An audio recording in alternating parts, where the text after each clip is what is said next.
Hey guys, tonight we step through a pair of swinging doors, the kind that never quite close all the way and creak with the rhythm of boots pushing past them. The dust clings to your boots as you trudge over the threshold. A smoky haze hangs low in the air, carrying with it the scent of stale beer, frying grease, and something sweetly rotten that you can't quite place. You probably imagine the Wild West Saloon as a place of endless revelry, laughter, pianos playing jaunty tunes, and cowboys buying round after round of whiskey. The reality? Well, let's just say you probably wouldn't survive long if you had to actually live on what came out of the kitchen or the bar, so before you get comfortable, take a moment to like the video and subscribe, but only if you genuinely enjoy what I do here. And if you've got a moment, tell me in the comments where you're listening from and what time it is there. I love seeing the world map fill up with night owls and early risers alike. Now, dim the lights, maybe turn on a fan for that soft background hum, and let's ease into tonight's journey together. The first thing you notice as those doors close behind you is not the sound of laughter, but the uneven piano in the corner, its notes slightly sour. You take in the bar counter, battered from years of elbows slamming down after victories and defeats. On it sit cloudy glass jars filled with what might be eggs, or what might be something else entirely. The saloon is less glamorous than the dime novels promised. Here's the truth. Saloons were the beating hearts of frontier towns, but they were also survival machines. Food and drink weren't just luxuries. They were stopgaps between hard days, with supplies often hauled over thousands of miles. Historians still argue whether saloons were primarily centers of social life or opportunistic traps for travelers desperate for anything resembling a meal. The answer, like the floorboards, is probably a little warped. Picture the lighting. Tallow candles sputtering in the draft, kerosene lamps burning smoky halos, the air thick enough to make your eyes water. You sidle up to a chair and notice it wobbles. It's been repaired more times than anyone can count. And then comes that smell again, something halfway between molasses and spoiled beef. That's the scent of the saloon kitchen working its peculiar magic. The most popular drink, of course, is whiskey, or at least something labeled whiskey. You'll hear about its shocking truth in the next section, but for now just know that the bottle gleaming on the shelf behind the bar probably contains more imagination than authenticity. Beer sits in barrels nearby, and if you're unlucky enough to arrive at the end of the cask, you may be treated to something flat, sour, and warm. Saloon food was rarely about flavor. It was about getting calories into you before you keeled over. Think of it as fuel rather than cuisine. A cowboy might wander in from weeks of cattle drives and see a countertop lined with jerky, biscuits, and pickled odds and ends. He might grab a plate, sit down, and not think too hard about what exactly he was eating. And here's your first quirky tidbit. Saloon doors weren't really designed for cinematic drama. They were practical, letting air circulate in hot, dusty climates while still creating the illusion of privacy. They also let every passerby peek at what was inside, a clever piece of marketing before neon signs existed. You can imagine a weary traveler catching sight of laughter, lantern light, and food jars and deciding to risk a few coins.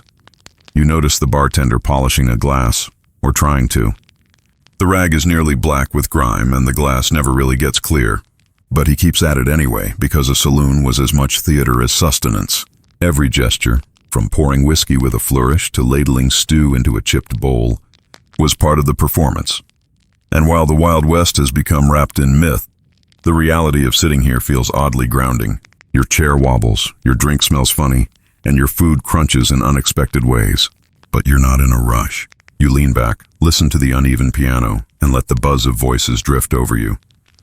This isn't the glamorous West, but it is the real one. Saloons promised comfort, distraction, and something edible, or at least chewable, in a world where supplies were scarce and tastes were constantly improvised. Tonight, you'll learn the menu wasn't what you'd expect. So stay seated, keep that glass steady, and we'll see what the barkeep is really pouring next. The bartender slides a bottle across the counter toward you, its glass thick and cloudy, the cork darkened by years of reuse. It's labeled as whiskey, but don't let that name fool you. What's inside could be almost anything. You watch as he pours a shot into a squat little glass. The liquid is the color of tarnished brass. It smells sharp enough to sting your nose. You hesitate, and for good reason. See, whiskey in the Wild West was not the smooth, oak-aged spirit you might imagine sipping today. In fact, a lot of saloon whiskey wasn't aged at all. Historians still argue whether most bottles contained any true distilled grain spirit, or if they were merely industrial alcohol tinted with caramel coloring. One thing they agree on, it was cheap, harsh, and often dangerous. Cowboys called it rot gut for a reason. A common trick was to start with raw grain alcohol, the kind you could use to clean a wound or power a lantern, and then improve it with flavorings. Molasses, chewing tobacco, burnt sugar, even red pepper flakes. These were tossed into the mix to give it the illusion of warmth and complexity. Some saloons went further, blending in turpentine, kerosene, or gunpowder to create what they'd proudly advertise as fortified. Yes, that's right. You could be drinking the same stuff you'd use to strip paint. And here's your quirky tidbit. There are records of saloons serving whiskey spiked with rattlesnake heads. The barkeep would let the snake soak in the barrel for weeks, claiming it gave the liquor a bite. Historians still argue whether anyone actually believed this made it healthier, or whether it was just a marketing stunt for the gullible. Either way, it sounds like the kind of drink you'd want to politely decline. You tip the glass gently toward your lips. The smell alone is enough to make your eyes water. But imagine you're a cowboy, dusty from a week-long cattle drive, pockets heavy with pay but stomach empty of real food. That first burning sip might feel less like poison and more like courage. The heat floods your chest, and for a moment you forget the sore muscles and blistered feet.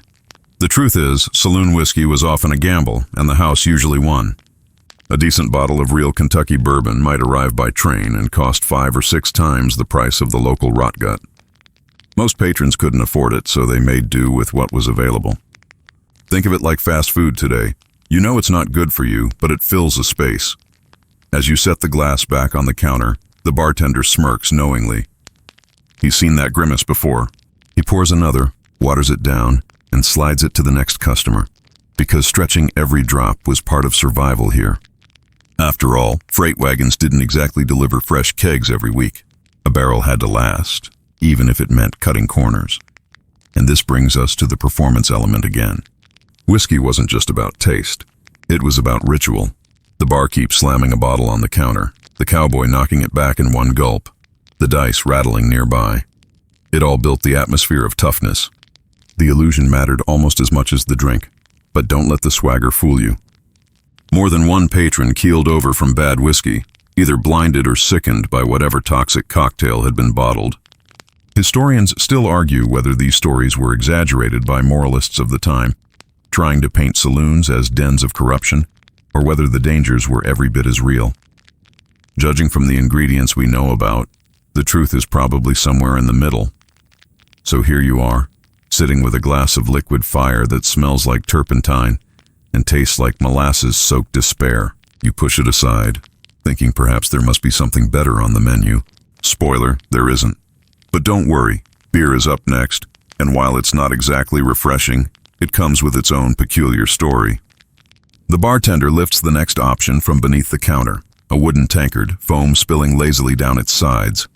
You expect the crisp golden sparkle of beer as you know it today. Instead, what greets your nose is something faintly sour, warm, and just a bit too flat.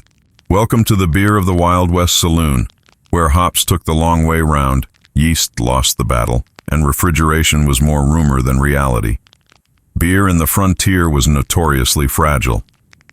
It didn't travel well, and the West was all about distance. Barrels made the journey from cities like St. Louis or Milwaukee, but without ice, refrigeration, or pasteurization, the beer often arrived as a foamy, half-fermented soup. By the time it sloshed into your mug, it might be closer to vinegar than to the crisp lager you've been imagining. Historians still argue whether cowboys actually preferred this sour, half-flat brew out of familiarity, or whether they simply had no choice. To keep customers from spitting it out immediately, saloon keepers got creative. Some tossed in baking soda to fizz it back to life, or mixed in sugar to soften the tang. Others just poured it into a frosty-looking glass, hoping presentation might disguise reality. But the real savior was ice. If a saloon was lucky enough to get a shipment of ice hauled from mountain lakes or carved from frozen rivers, suddenly that sour beer seemed drinkable. Coldness forgives many sins. Quirky tidbit time. There are tales of saloon owners adding a bit of egg, yes, egg, into the beer barrel to give it a thicker head of foam. Whether this was genius, madness, or just another Western improvisation is still debated. It might have added protein, or it might have just made your drink taste like breakfast gone wrong. You take a sip, cautiously. The liquid is lukewarm, the bubbles tired. It doesn't taste like the refreshing beverage after a long day. It tastes like someone left bread dough soaking in a rain barrel. And yet, this was one of the most ordered drinks in the saloon. Why? Because compared to the whiskey, it was relatively safe. Sure, it might be sour, but it probably wouldn't blind you. As you look around the room, you notice others aren't grimacing as much as you are. They've gotten used to it, these men and women who knew nothing of modern refrigeration. Some even grew to enjoy that sharp cidery tang. Think of it like kombucha before kombucha was cool. If you tilt your head, you can almost convince yourself you're sipping something artisanal. But here's where beer gets tangled with bigger history. By the 1870s, the railroad was bringing bottled beer westward. Anheuser-Busch among the earliest brands to push aggressively into saloon culture. That meant sealed glass bottles with consistent carbonation. Historians still argue whether this marked the true beginning of modern American beer culture. For many frontier folk, the arrival of bottled lager was practically miraculous. Suddenly, the saloon could serve something closer to the golden brew you imagine today. Of course, it came at a price.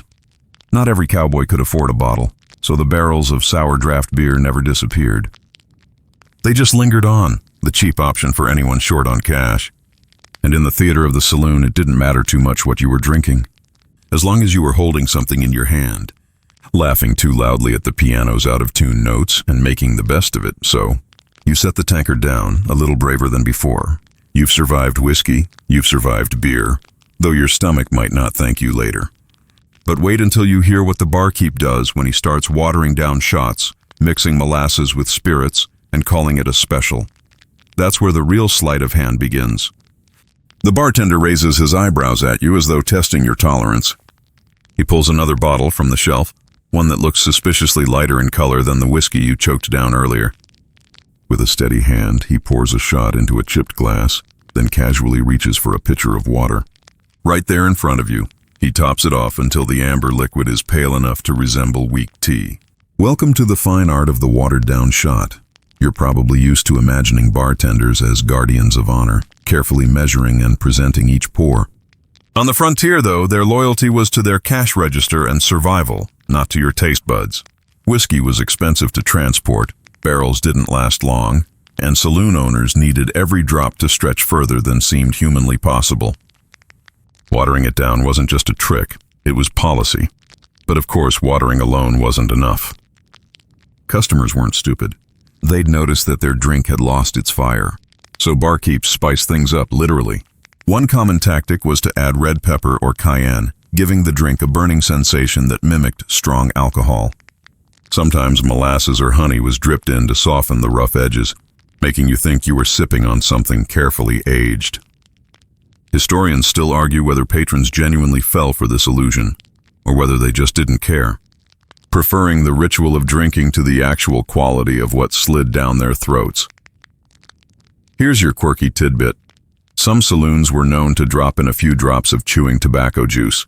Yes, spit, as a way to darken watered whiskey and give it a bitter kick. Think of it as the frontier's worst version of cocktail mixology. If that doesn't make you queasy, nothing will. You swirl the glass in your hand, watching the weak whiskey slosh like pond water. You wonder if the bartender is smirking at you, waiting to see if you'll complain. But complaining in a saloon wasn't wise. A barkeep often doubled as peacekeeper, referee, and sometime gunman. So you smile faintly, tip the glass back, and let the thin, spicy liquid burn its way down. What's remarkable is how normalized this became. Cowboys, miners, gamblers, everyone knew the whiskey was probably fake, and everyone kept ordering it anyway. Why? Because it wasn't just about the drink. It was about the performance of drinking.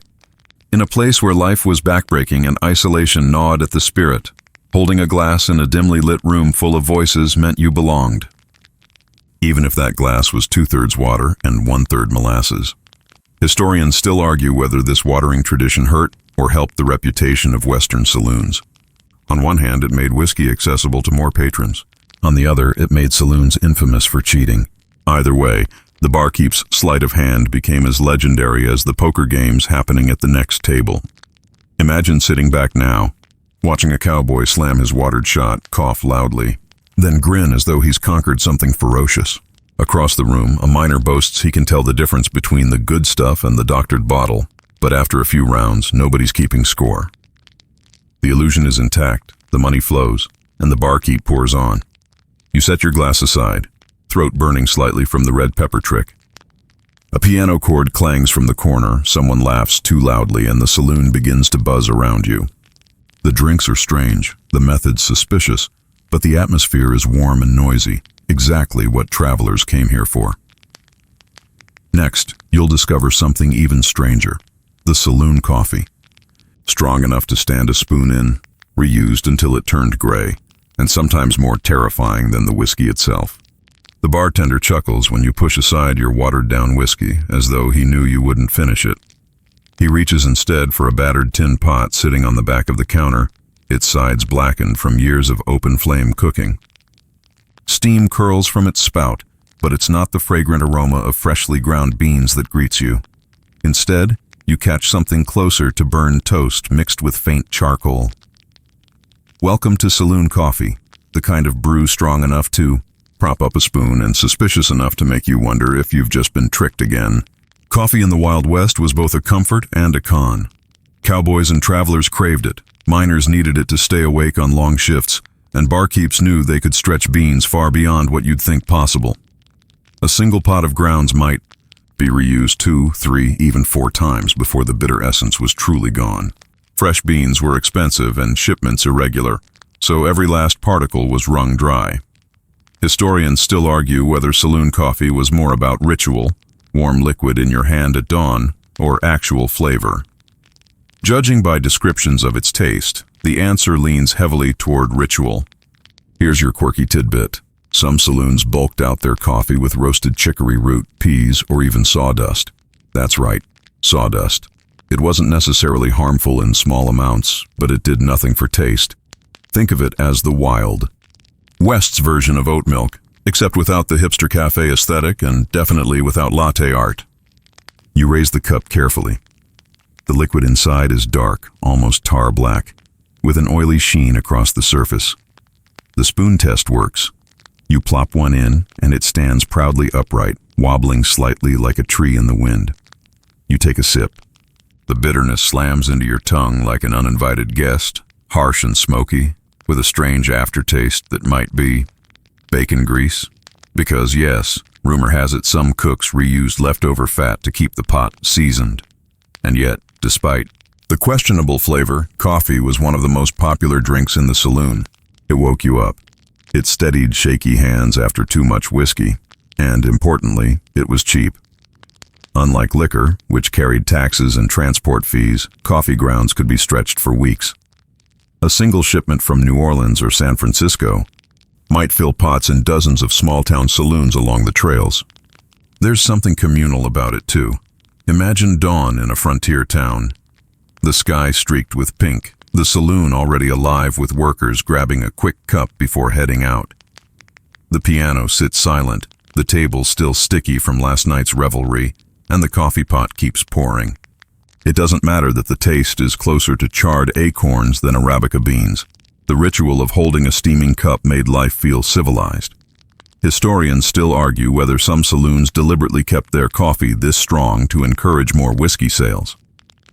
After all, once your tongue was scalded by bitter sludge, nearly anything tasted smoother by comparison. Others claim saloons took pride in their pots, keeping them on the fire 24 hours a day, continuously topped up so there was always something hot available. Either way, it's clear coffee wasn't just an afterthought.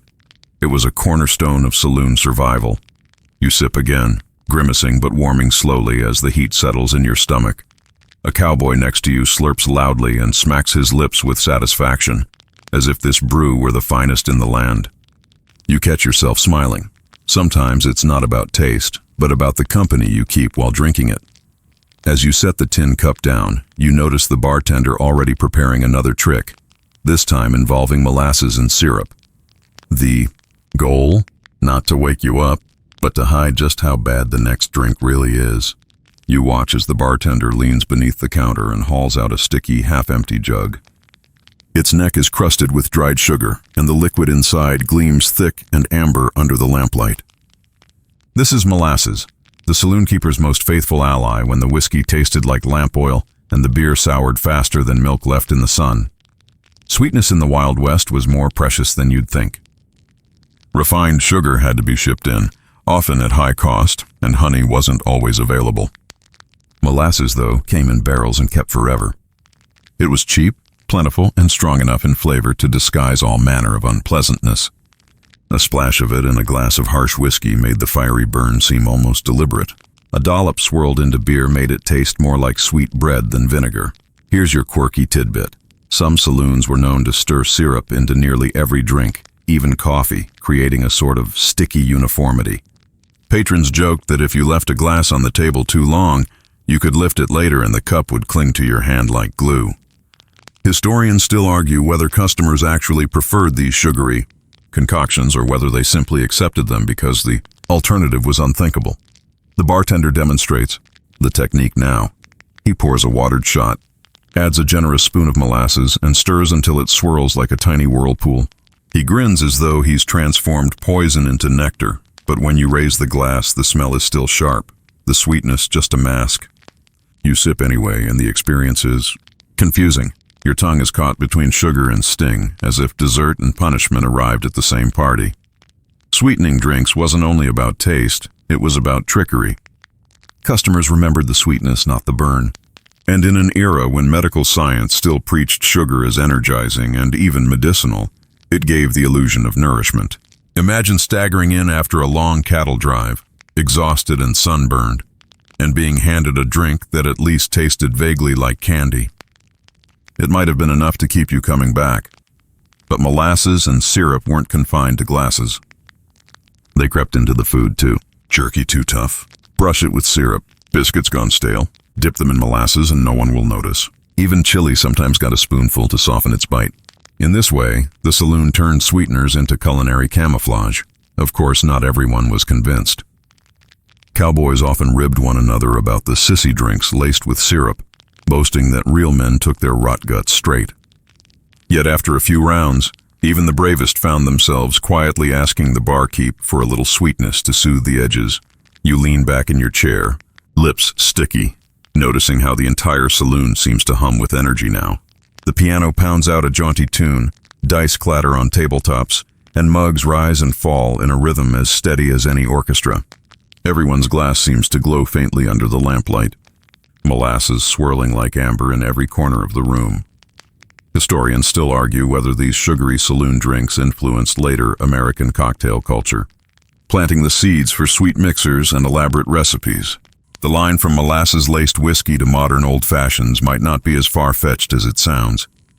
What's certain is that sugar, and its sticky cousin molasses, kept the frontier saloon alive when flavor and freshness were otherwise lost. You lick your lips, feeling the syrup cling stubbornly. It's oddly comforting, though, as if the sweetness itself were a small mercy in a harsh land. But as your eyes wander toward the shelves, you notice something stranger still.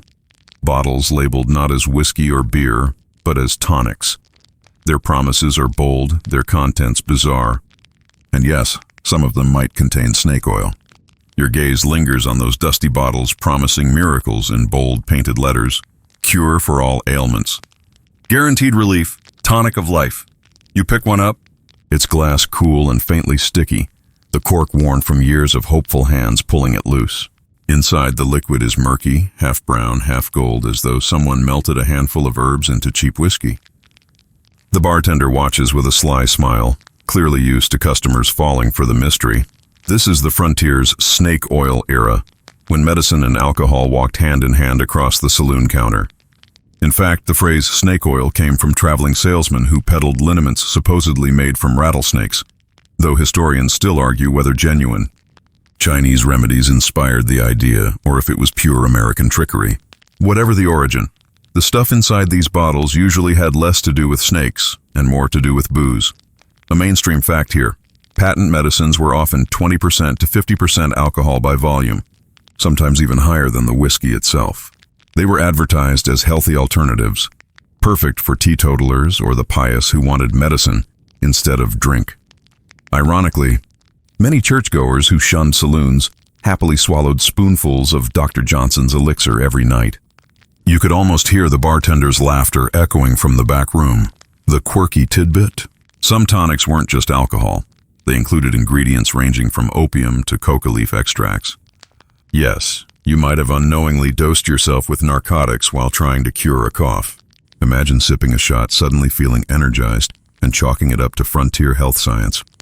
Historians still argue whether most customers truly believed in the curative powers, or whether they winked at the obvious truth. It was just another excuse to drink. You bring the bottle closer to your nose. The smell is sharp and herby, with a back note of vinegar. The label brags of improving vigor, fortifying the nerves, and restoring manly courage. You can't help but smirk, because isn't that just a poetic way of describing alcohol's temporary boldness? Picture yourself as a weary rancher, stumbling into town after months on the trail, your joints aching, your spirit low. A barkeep offers you a tonic that promises vitality and better sleep. You drink it, feel the warmth spread instantly, and voila, relief. Of course, the next morning your joints ache again, but by then you've convinced yourself the answer is more tonic. Some frontier saloons leaned heavily into this medical theater. They'd set aside shelves just for patent medicines, marketing themselves as both tavern and pharmacy. You could gamble, eat, flirt, and cure your lumbago all in one evening. Convenient if nothing else, but the real shock comes when you realize that women, who weren't always welcome at saloons, were more likely to access alcohol through these health tonics. Bottles lined the homes of frontier wives, prescribed for everything from menstrual cramps to nervous disorders. Children, too, weren't spared. A cough syrup might contain as much alcohol as a double shot of bourbon. No wonder the little ones slept soundly. As you sip the tonic experimentally, your tongue tingles with bitterness undercut by syrup. You half expect to feel stronger already, though the only immediate effect is warmth rising to your cheeks. The bartender raises an eyebrow, as if daring you to buy a bottle to take home. You set it down slowly, realizing that you've just swallowed a piece of history, a medicine cabinet disguised as a bar shelf. Historians still argue whether patent medicines prolonged the life of the frontier saloon or cheapened it. Some say the medical branding lent legitimacy, keeping local authorities at bay. Others argue it blurred the line between survival and exploitation, fooling desperate people into paying for comfort that was nothing more than diluted whiskey. Either way, the bottles remain, reminders that belief can be as intoxicating as booze. You lean back in your chair, watching a cowboy across the room knock back 2 tonics in quick succession. He coughs, grins, and declares himself cured of rheumatism. The piano stumbles through another tune. Dice clatter again. And for a moment you wonder if maybe the entire saloon is just one grand pharmacy, with alcohol dressed up in costumes of sweetness and cure. But before you dwell too long, your nose catches a new scent drifting in from the kitchen. Rich, earthy, with the faint edge of something burning. It's coffee, brewed strong enough to make a spoon stand upright. And in this world of sugar, molasses, and patent tonics, it has its own wild story to tell. The air shifts as a fresh pot of coffee is poured, its aroma wrapping around you like a wool blanket that's been scorched a little too long near the fire. The bartender slams down a tin mug, black liquid swirling inside. You peer into it, half expecting the surface to ripple with menace. This isn't the smooth latte foam you're used to. It's the kind of coffee that could take the paint off a fence. Frontier saloon coffee was less a luxury and more an endurance test. Beans were often old, sometimes rancid, and roasted so dark that any trace of freshness was scorched away. It was then brewed strong, almost boiled, in iron pots that hadn't seen soap in months. Historians still argue whether the overpowering bitterness was intentional, designed to mask the age of the beans, or whether nobody really cared because caffeine was caffeine. A mainstream fact here: coffee became a staple on the frontier because it was portable, dried, and could last on long cattle drives. Soldiers in the Civil War had made coffee practically sacred, brewing it in canteens and swapping beans like currency. By the time saloons spread west, no establishment worth its poker chips wanted to be without the black brew. But here's your quirky tidbit. Sometimes coffee wasn't actually coffee. When beans ran out, barkeeps stretched the supply with ground chicory, roasted barley, or even acorns. Imagine paying a nickel for a mug of cowboy coffee and realizing you're drinking a woodland trail mix in liquid form. You take a sip, your lips pucker, and you're not sure if you should spit it out or chew. You cradle your mug now, the tin hot against your palms. The liquid inside is scalding, almost medicinal in its bitterness. One cowboy at the bar gulps it down without blinking, as though it were nothing more than water. Another sprinkles in a fistful of sugar, rough brown crystals that clump together, and suddenly the drink resembles syrup more than coffee. Coffee in the saloon wasn't just a morning affair. It was poured at all hours, before a long poker game, after too much whiskey, or to sober up a cowboy enough to stumble home. It kept bartenders sharp and night owls awake, their eyelids fluttering under the relentless march of ragtime tunes. You can almost hear the collective sigh when the pot ran out and someone had to stoke the fire again. Historians still argue whether the cowboy method of brewing, dumping, ground straight into boiling water, then settling them with cold water, was genius or madness. Some say the trick gave a richer flavor, others call it proof that nobody owned strainers. Either way, the result was gritty. You'd finish your mug and find a spoonful of sludge waiting at the bottom. Some cowboys swore it was the best part. You might disagree, scraping your tongue clean against your teeth. Imagine traveling across the desert, bone-tired, and staggering into a saloon. Whiskey might fog your brain, but coffee, it brought you back to life.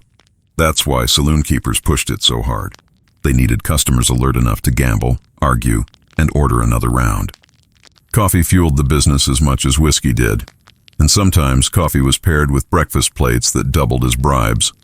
Saloon kitchens, when they existed, would serve bacon fried in lard and eggs, scrambled into rubbery clumps, washed down with the black brew.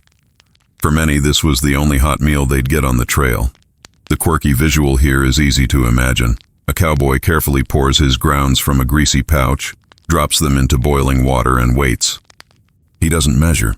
He just knows by instinct when it's strong enough to keep him awake until dawn. Then he shares the pot with his poker buddies, who drink it without complaint, even though it tastes like campfire ash mixed with regret. The mug in your hand cools slightly. You take another sip, bracing against the bitter punch, and wonder if maybe this is how frontier folks tricked themselves into feeling alive. It isn't pleasant, but it's honest. Coffee was their anchor, burnt, gritty, and dependable. Yet even coffee had its rivals. Because across the room, someone has just cracked open a bottle with a far more curious label, temperance beer. And if the coffee was bitter, this brew was bitter in a whole different way. The label on that squat brown bottle catches your eye. Temperance beer, painted in cheerful block letters as though joy alone might sell it. You half expect a choir of moral reformers to burst through the swinging saloon doors, hymnals raised, insisting you switch from whiskey to this mild alternative. But no, here in the dim haze of the saloon, the stuff sits almost sheepishly on the shelf, waiting for the rare soul who actually orders it.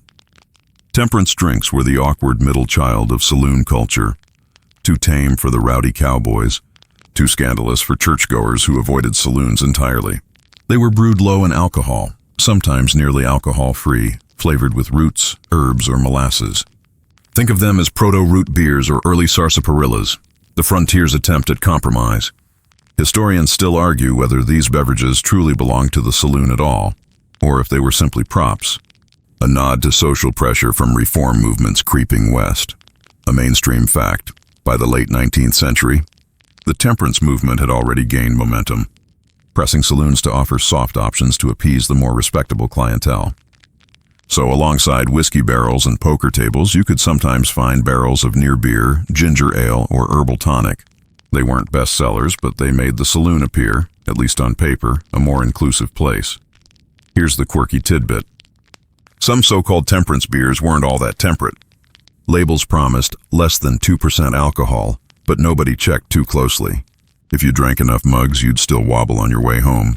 Others were brewed from curious recipes.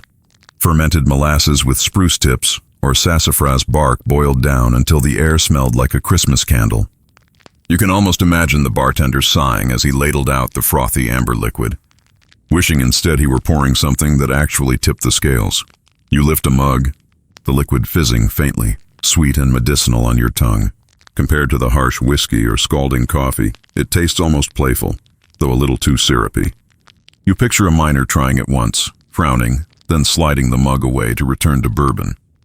The bartender probably stocked temperance beer, less out of belief and more for practicality.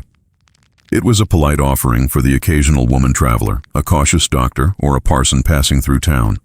It let him claim, should the sheriff wander in, "See? I serve respectable drinks too." The presence of temperance options helped shield saloons from accusations of corrupting the community, even if everyone knew the real business was flowing strong behind the bar. Historians still argue whether anyone truly enjoyed these drinks or if they were consumed out of obligation. One camp insists that root-like brews and sarsaparillas offered a genuinely refreshing change of pace in the desert heat. Another group suggests they were tolerated at best, quickly abandoned as soon as stronger options appeared.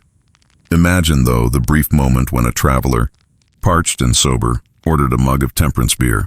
For a fleeting sip, he might feel righteous, safe, and hydrated. Then the piano clattered into a bawdy tune, dice rattled nearby, and the moral high ground dissolved into the smoky haze. You tip back the mug and notice how quickly the sweetness lingers, cloying at the back of your throat. It's oddly soothing, though, like sipping liquid candy in a room otherwise dominated by the acrid tang of tobacco smoke and spilled whiskey. And maybe that's why it mattered.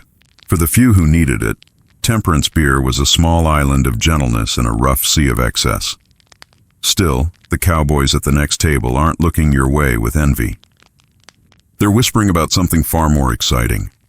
A bottle freshly arrived from back east, filled with bright red liquid, sweet, fizzy, and unlike anything they've tasted before. Coca-Cola has just begun making its way west, and soon it will change saloon menus in ways nobody expected. The bottle glints with an almost theatrical glow, its red-tinged liquid catching lamplight as though it were a jewel. A cowboy at the far end of the bar tilts it proudly, and you hear the faint hiss of carbonation escaping as the cork pops. This isn't whiskey, nor is it temperance beer. It's something new, something modern, something that fizzes. You lean forward with curiosity because on the frontier, novelty was almost as intoxicating as alcohol. This is the dawn of Coca-Cola, or drinks very much like it, creeping slowly westward from their origins in the pharmacies of Georgia and other bustling eastern towns. In its earliest days, Coca-Cola wasn't just a refreshment, it was marketed as a medicine. Historians still argue whether the earliest saloons carried it strictly as a curiosity or because patrons genuinely demanded it. What's certain is that its sweetness, sparkle, and promise of invigorating qualities stood out against the monotone backdrop of whiskey, beer, and bitter coffee. A mainstream fact: Coca-Cola originally contained coca leaf extract, the same plant that would later be refined into cocaine. Paired with caffeine-rich cola nuts, the drink was touted as both stimulating and medicinal, the perfect tonic for fatigue or melancholy. It wasn't long before it found its way into soda fountains, and then gradually into saloon shelves where soft drinks were beginning to compete with harder brews. Here's your quirky tidbit: saloon keepers didn't always serve early Coca-Cola the way you imagine. Sometimes it was mixed into whiskey, sold as a fancy cocktail that promised both clarity and kick. Other times, barkeeps poured it straight from the bottle as a treat for children who trailed their fathers into town. You can picture the scene. One side of the bar lined with cowboys slamming whiskey shots, the other with wide-eyed kids sipping fizzy sweetness from tin mugs. You raise the bottle and take a tentative sip. The bubbles bite your tongue, a playful contrast to the scorched bitterness of cowboy coffee. It's sweet, almost too sweet, but that's exactly what makes it stand out in this dusty room. A few patrons turn their heads, curious, maybe even envious. The cowboy holding the bottle grins, declaring it the future. Historians still argue whether the spread of Coca-Cola marked the beginning of the saloon's decline. Some suggest the rise of soda culture slowly siphoned younger customers away from whiskey. Others claim the two coexisted comfortably. After all, why not have whiskey by night and cola by day? What's certain is that the fizzy revolution hinted at a changing America, one where industrial bottling plants and national branding would soon replace local brews and handwritten labels. Picture yourself in that moment, travel-worn, craving relief. You take a sip, and for once your drink doesn't burn, doesn't numb, doesn't weigh you down. Instead, it sparkles, lifting you with effervescence and sugar. Maybe, just for a moment, You feel part of something bigger, something modern, something bubbling across the country faster than the railroad itself. And yet, beneath this novelty, the saloon remains the saloon. Dice clatter, a piano clangs, and a cowboy hollers for another round of whiskey. The Coca-Cola may be exciting, but it's still the sideshow here. You set your mug down, noticing how the fizz leaves a sticky ring on the wood. Across the room, a waitress sweeps past carrying trays not of drinks, but of food. Platters stacked high with fried things, greasy things, and mysterious things you probably shouldn't eat after dark. Suddenly, you realize the bar is only half the story. The kitchen is waiting to reveal its own peculiar truths. The smell hits you before the sight, the unmistakable perfume of frying grease mixed with wood smoke and something faintly gamey. A saloon kitchen wasn't a grand affair. It was usually a back room with a blackened stove, a few dented pans, and a cook who probably knew more about gambling than gastronomy. Still, food was part of the deal. A man couldn't drink all night on an empty stomach. Not unless he wanted to end up passed out under the poker table by dawn. Mainstream fact. Most saloons offered food of some kind, though the quality ranged wildly. Some charged a few cents for a plate of beans and bacon, while others kept it free to lure in drinkers who would make up the cost with whiskey. That's right, free lunches weren't just a myth. There's no such thing as a free lunch became a saying because saloons actually gave away food, knowing the salt and spice would send you reaching for another round of beer. Your quirky tidbit for tonight. Some free lunch counters leaned hard into extravagance. Oysters, believe it or not, were a favorite item in Western saloons, shipped inland by train packed in barrels of ice. Imagine walking into a dusty frontier town only to be served a platter of briny shellfish, salty, slippery, and wildly out of place. Patrons slurped them down anyway, savoring the sense of luxury, even as flies buzzed around the counter. You lean forward and see what's on the plate before you. A scoop of beans still steaming, thickened with bacon fat. A slab of cornbread, crumbly at the edges, soaking up the grease. Maybe a slice of cold ham, or if you're unlucky, dried beef that could double as a shoe sole. The cook slides it across the counter with a grunt, then disappears into the smoke to tend another pan. Historians still argue whether saloon food was truly meant to nourish or simply to trap you. One school claims the meals were generous, even decadent, meant to prove the saloon was the social hub of town. Another camp insists the food was salty bait, engineered to make you thirsty and keep you tethered to the bar. Perhaps both are true. You're chewing, after all, and you already want another drink to wash it down. There's an odd comfort to this rough plate. Beans cooked down until they melt into sauce. Cornbread sweetened with sorghum, meat tough but smoky. You picture cowboys hunched over their meals, shoveling it in with the same speed they use at the card table. The food isn't about taste. It's about fuel, and yet sometimes the food crossed into the bizarre. Consider pickled pig's feet, kept in jars behind the bar, their pale shapes floating like specimens. A daring cowboy might order one, gnawing it down between shots of whiskey. Or salted fish shipped from New England, so pungent it perfumed the saloon long after the plates were cleared. Frontier appetites were hearty, and so were the offerings. You take another bite of beans, thick and heavy, and realize that while the kitchen may not be refined, it was essential. These meals turned the saloon from a mere drinking hole into a community hall, where miners, farmers, and gamblers could gather, eat, and feel human again. The plate before you is nearly empty now, the cornbread crumbling to nothing, the last smear of beans cooling in the lamplight. You glance up and notice the shelves of the back kitchen lined not with spices but with barrels, sacks, and jars, all ingredients of survival, and each with its own peculiar story to tell. You glance toward the back shelves of the saloon kitchen, where barrels, sacks, and jars crowd together like a rough-hewn pantry. It isn't orderly. Flour dusts the floor in pale clouds, and the tops of the barrels are stained with fingerprints of grease. Still, this is the lifeblood of frontier cooking, the stuff from which almost every meal emerges. Mainstream fact. The staple ingredients of saloon kitchens weren't glamorous, but they were reliable. Flour, cornmeal, beans, lard, salt, and sugar. These were the cornerstones of Western food. They arrived by wagon or train, sometimes hauled hundreds of miles. Without them, the cook would have had little more than wild game and wishful thinking. A quirky tidbit. Saloon cooks often relied on condensed milk, one of the era's great canned inventions. Sweet, sticky, and shelf-stable, It could be stirred into coffee, poured over cornbread, or eaten straight with a spoon when nothing else was available. Some frontiersmen swore by it as cow in a can. Others said it tasted suspiciously like glue. You picture yourself lifting the lid off a barrel of beans. The smell is earthy, comforting, with the faint tang of dust. Next to it, sacks of flour sag like tired shoulders, their contents ready for biscuits or flatbread. Lard sits in a tin pail, gleaming white, destined to fry nearly everything the saloon serves. Salt, poured liberally, keeps meat from rotting too quickly. And sugar. Oh, sugar is gold. Historians still argue whether frontier food was more monotonous than sustaining. Some insist people got creative, spicing it with wild herbs, chilies, or whatever could be foraged. Others argue that most meals were plain and repetitive, chosen less for taste than for sheer survival. You look at those barrels and imagine day after day of beans, bread, and pork, until even whiskey starts tasting like variety. Yet the kitchen wasn't without its surprises. A jar of pickles gleams in brine, bright green in the smoky light. A sack of dried apples, leathery but sweet, waits for a rare pie. On lucky days, a cook might toss in onions, potatoes, or chili peppers, adding heat to an otherwise bland stew. And tucked in the corner, a crate of canned oysters from the East Coast. How on earth did those get here?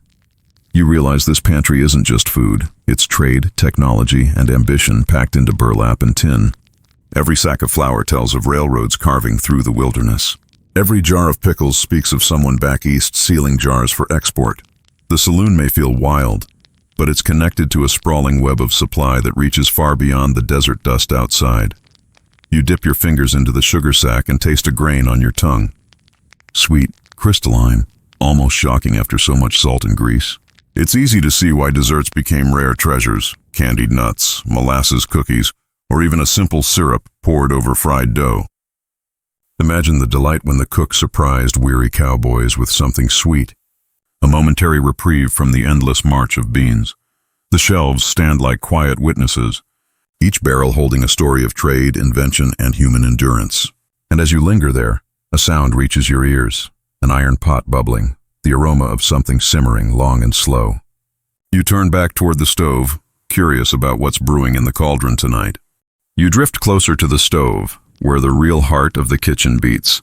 The iron pot squats over glowing coals, its lid rattling softly with each bubble that rises from within. A ladle leans against its rim, coated in a brownish glaze thick enough to glue wallpaper. The smell, savory, smoky, and faintly sour, wraps itself around you until you can almost taste it in the back of your throat. Mainstream fact: stew was the backbone of saloon kitchens. Every culture on the frontier had its version, and cooks leaned into the idea of continuous stew. The pot never truly emptied. Instead, leftovers from yesterday were poured back in, new meat and vegetables tossed on top, and the whole thing reheated until it took on a deep, layered flavor. Some pots had been bubbling for days, even weeks. Here's your quirky tidbit.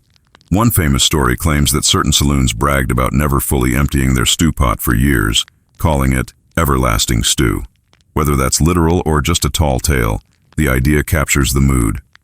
Food, on the frontier, was cyclical, stubborn, and always a little bit recycled. You might be eating a trace of last winter's venison with today's rabbit. You lift the ladle and let it drip. Chunks of beans, turnips, and mystery meat tumble back into the broth. The surface shimmers with fat, tiny rainbows floating in circles. You scoop some into a bowl, the liquid steaming, and take a cautious sip. It's salty, comforting, and oddly tangy, probably from last week's edition of pickled cabbage. Historians still argue whether continuous stews were hygienic miracles of boiling heat or simmering breeding grounds for bacteria. Some claim the near-constant cooking killed anything dangerous.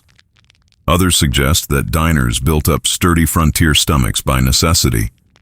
You smile faintly, realizing your own imagination is probably the most dangerous part of eating this bowl. Picture the scene. Cowboys hunched around tables, spoons clattering against tin bowls, too tired to ask what meat they're chewing. Maybe rabbit, maybe squirrel, maybe goat. It all dissolves into the stew. A cook drops in a few chili peppers for flair, and suddenly half the table is sweating, laughing, and demanding more whiskey to put out the fire. The stew pot also became a social equalizer. A gambler, a ranch hand, a drifter, they all ate from the same cauldron, sharing ladles and bread crusts. The communal nature blurred the lines of class, at least until the cards came out again. The saloon, after all, wasn't just about drinking. It was a kitchen table for an entire community. As you sip, the stew warms your chest, grounding you in the haze of smoke and noise. Each spoonful carries the faint echo of meals past, as though you're sharing stories with strangers who came through years ago. You look back at the pot, wondering how much of its flavor is history itself. But just as you finish your bowl, another scent cuts through the air. Sharper, tangier, almost metallic. You turn to see a row of jars on the counter, each holding something strange and pickled, gleaming under the lamplight. You shuffle toward the counter where those jars sit, catching the light in eerie, glistening ways. The liquid inside wobbles as someone bumps the table, and the contents reveal themselves like preserved curiosities in some mad scientist's laboratory. This isn't your grandmother's neat pantry of cucumbers and carrots. No, here you see an assortment of pickled eggs, onions, pig's feet, maybe even something less easily identified. Chunks of mystery meat suspended in brine as though frozen in time. Mainstream fact. Pickling was one of the most practical preservation methods available in saloon kitchens. Without refrigeration, eggs would spoil quickly and meat would rot even faster. Vinegar, salt, and sometimes a heavy dose of chili peppers turned perishables into foods that could last for months in the dry. Dusty West. Almost every saloon had at least one jar of something pickled behind the counter, often used as quick snacks to accompany whiskey. Your quirky tidbit here, some frontier saloons were rumored to pickle rattlesnake meat. A novelty for the adventurous. These jars supposedly offered strips of snake coiled up like pale spirals, floating as though waiting to strike from beyond the grave. Whether this was widespread practice or just colorful folklore is uncertain, but the image has survived in cowboy lore. You unscrew the lid of one jar, and the sharp vinegar stings your nose immediately. The air suddenly feels humid with acid, making your eyes water a little. You pluck out a pale egg, its surface rubbery and smooth, tinted faintly green from the brine. When you bite, the flavor is overwhelming, salty, sour, almost electric. And it feels as though your mouth has been both scoured clean and completely ruined. Historians still argue whether saloons truly offered pickled eggs as free bar snacks or whether they were always sold at a small profit. Some records suggest eggs were bait to keep drinkers ordering another round. Others claim the salty vinegar naturally encouraged thirst, ensuring more whiskey sales. Either way, the jars weren't there by accident. Picture a weary cattle driver sliding onto a stool, tossing back 2 shots of bourbon, and then crunching into a pickled onion. The brine runs down his beard and he wipes his mouth on his sleeve before calling for another drink. Meanwhile, his friend brags about chewing on a pickled pig's foot, the bone clutched like a trophy. You imagine the laughter, the grimaces, the occasional dare that pushed one unlucky soul into biting something nobody could quite identify. The jars also carried a strange sense of spectacle. They weren't hidden in a kitchen but displayed proudly on counters, a silent dare to anyone who thought themselves bold. Just as today's bars show off neon-colored cocktails or hot wings dripping with impossible levels of spice, saloons flaunted their jars of pickled oddities as if to say, "This place can handle anything." As you lean closer, the lamplight makes one jar glow like amber. Inside floats a cluster of peppers so red they look painted on. You imagine the pain of biting one raw after too much whiskey, an instant regret that probably ended with hiccups. Tears and a table full of friends roaring with laughter. You set the egg aside, your tongue still buzzing with vinegar, and glance toward the corner where a skillet sizzles. Something hearty, fried and far less sour perfumes the air, drawing you forward again. You wander toward that skillet in the corner, pulled along by the sound of grease snapping like a fire in miniature.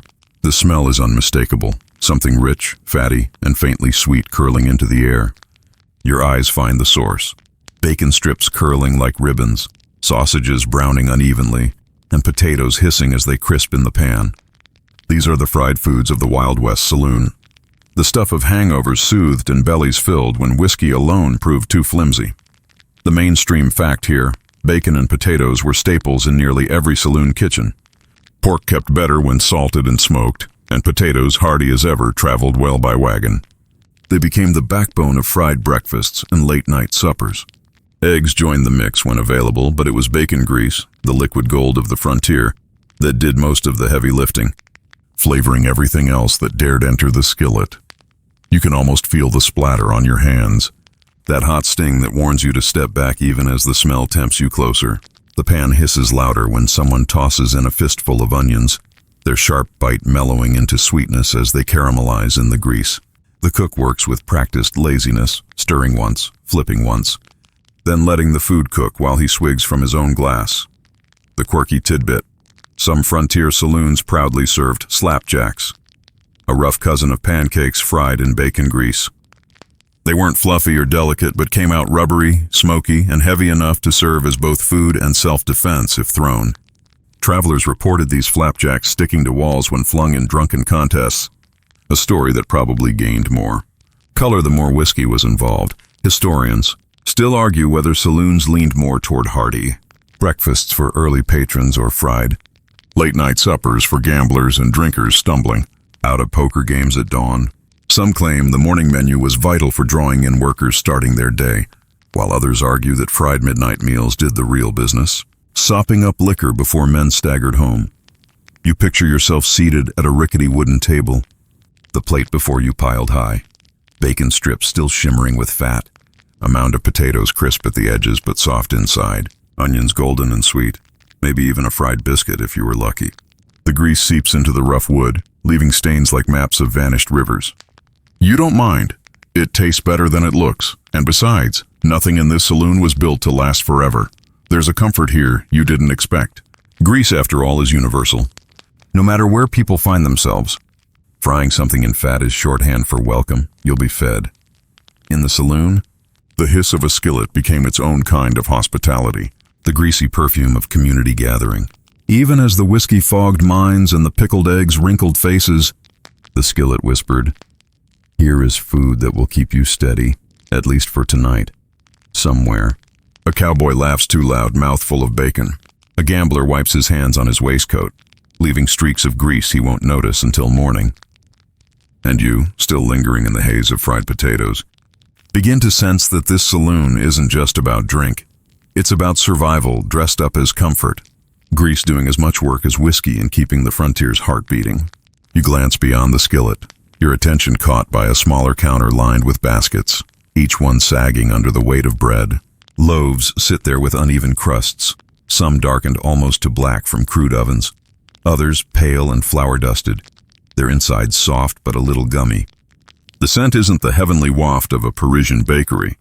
It's simpler, earthier, like wheat coaxed just far enough to be edible. This is the bread and biscuits of the Wild West Saloon, and they carry their own kind of charm. Mainstream fact: frontier bread was often made from sourdough starter, which traveled better than yeast in hot and dry climates. Sourdough became a reliable staple not just in San Francisco, where gold rush bakers turned it into an art, but throughout the West, where cowhands and settlers kept starters alive in jars, feeding them daily like pets. In saloons, this meant bread could be baked in rough iron ovens or even over campfire coals, giving patrons something to mop up bacon grease or soak in stew. A quirky tidbit floats in: biscuits, especially hardtack, doubled as gambling chips when saloons ran short of coins. Men played poker with the tough little squares of flour and water, betting food they might regret losing later. Picture the tension of a poker table where a man stares down his opponent, holding nothing but a stale biscuit as his wager, the crust cracking between his fingers as though laughing at his misfortune. Historians still argue whether the bread offered in saloons was baked fresh daily or brought in from outside bakeries and ranch kitchens. Some records suggest saloons prided themselves on their own ovens, while others hint that buying cheap loaves from traveling bakers was more practical. The truth, as always, probably lies somewhere in the middle, sometimes fresh, sometimes a little too stale. You picture tearing into one of those biscuits, hard on the outside, crumbly within, faintly sour from the starter. The texture fills your mouth, drying your tongue, demanding a sip of coffee or whiskey to help it go down. You chew longer than expected, but the warmth of the bread lingers, carrying just enough comfort to make you forgive its toughness. Every saloon seemed to interpret bread in its own way. Some offered neat rolls, perfect for dipping in stews. Others leaned into biscuits, thick and rustic, drenched in bacon gravy until they softened into edible paste. A lucky few might have served sweet cornbread, golden and crumbly, reminding Southerners of home. Each loaf or biscuit, however humble, grounded the saloon's meals in something filling, something steady, something that told your stomach it could finally rest. The image settles in your mind. Lamplight reflecting off rough loaves stacked like bricks. Men breaking bread not as communion but as necessity, laughter muffled by chewing. Even in a place where whiskey ruled, bread had its quiet throne, humble, solid, always waiting to absorb whatever else the night threw at you. You dust flour from your hands, imaginary though it may be, and glance once more at the skillet. But beyond, you notice a large pot steaming, its lid rattling with the weight of bubbling liquid. Something heartier, wetter, more mysterious than bread or biscuits waits there. The rattle of the lid grows louder, steam whispering through cracks in the pot as though begging to be released. You shuffle closer and a rich, heavy smell rises to greet you. Part meat, part spice, part mystery. This is the saloon stew, that endlessly adaptable dish that could be both salvation and punishment depending on who stirred the pot and what they had on hand. The mainstream fact is this. Stew was the most practical centerpiece of saloon meals. With no refrigerators, cooks had to use what they could before it spoiled. Stew provided the perfect solution. Meat scraps, beans, onions, carrots, potatoes, and sometimes bone marrow simmered together, stretching meager ingredients into hearty meals that could feed a roomful of hungry patrons. The longer it cooked, the thicker it became, and by evening, the pot had transformed into a meal with the consistency of glue, ready to cling to every rib in town. Now for the quirky tidbit, some saloons never fully emptied their stew pots.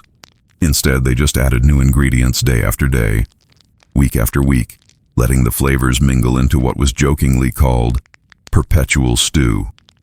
Imagine dipping your spoon into a mixture that contained echoes of last month's venison, yesterday's beans, and today's pork bones, all dissolved into a flavor both complex and vaguely alarming. Patrons sometimes swore it tasted better with age, while others muttered that it was like eating history itself, every bite carrying a ghost of meals past. Historians still argue whether these perpetual stews were exaggerated tales or an actual common practice.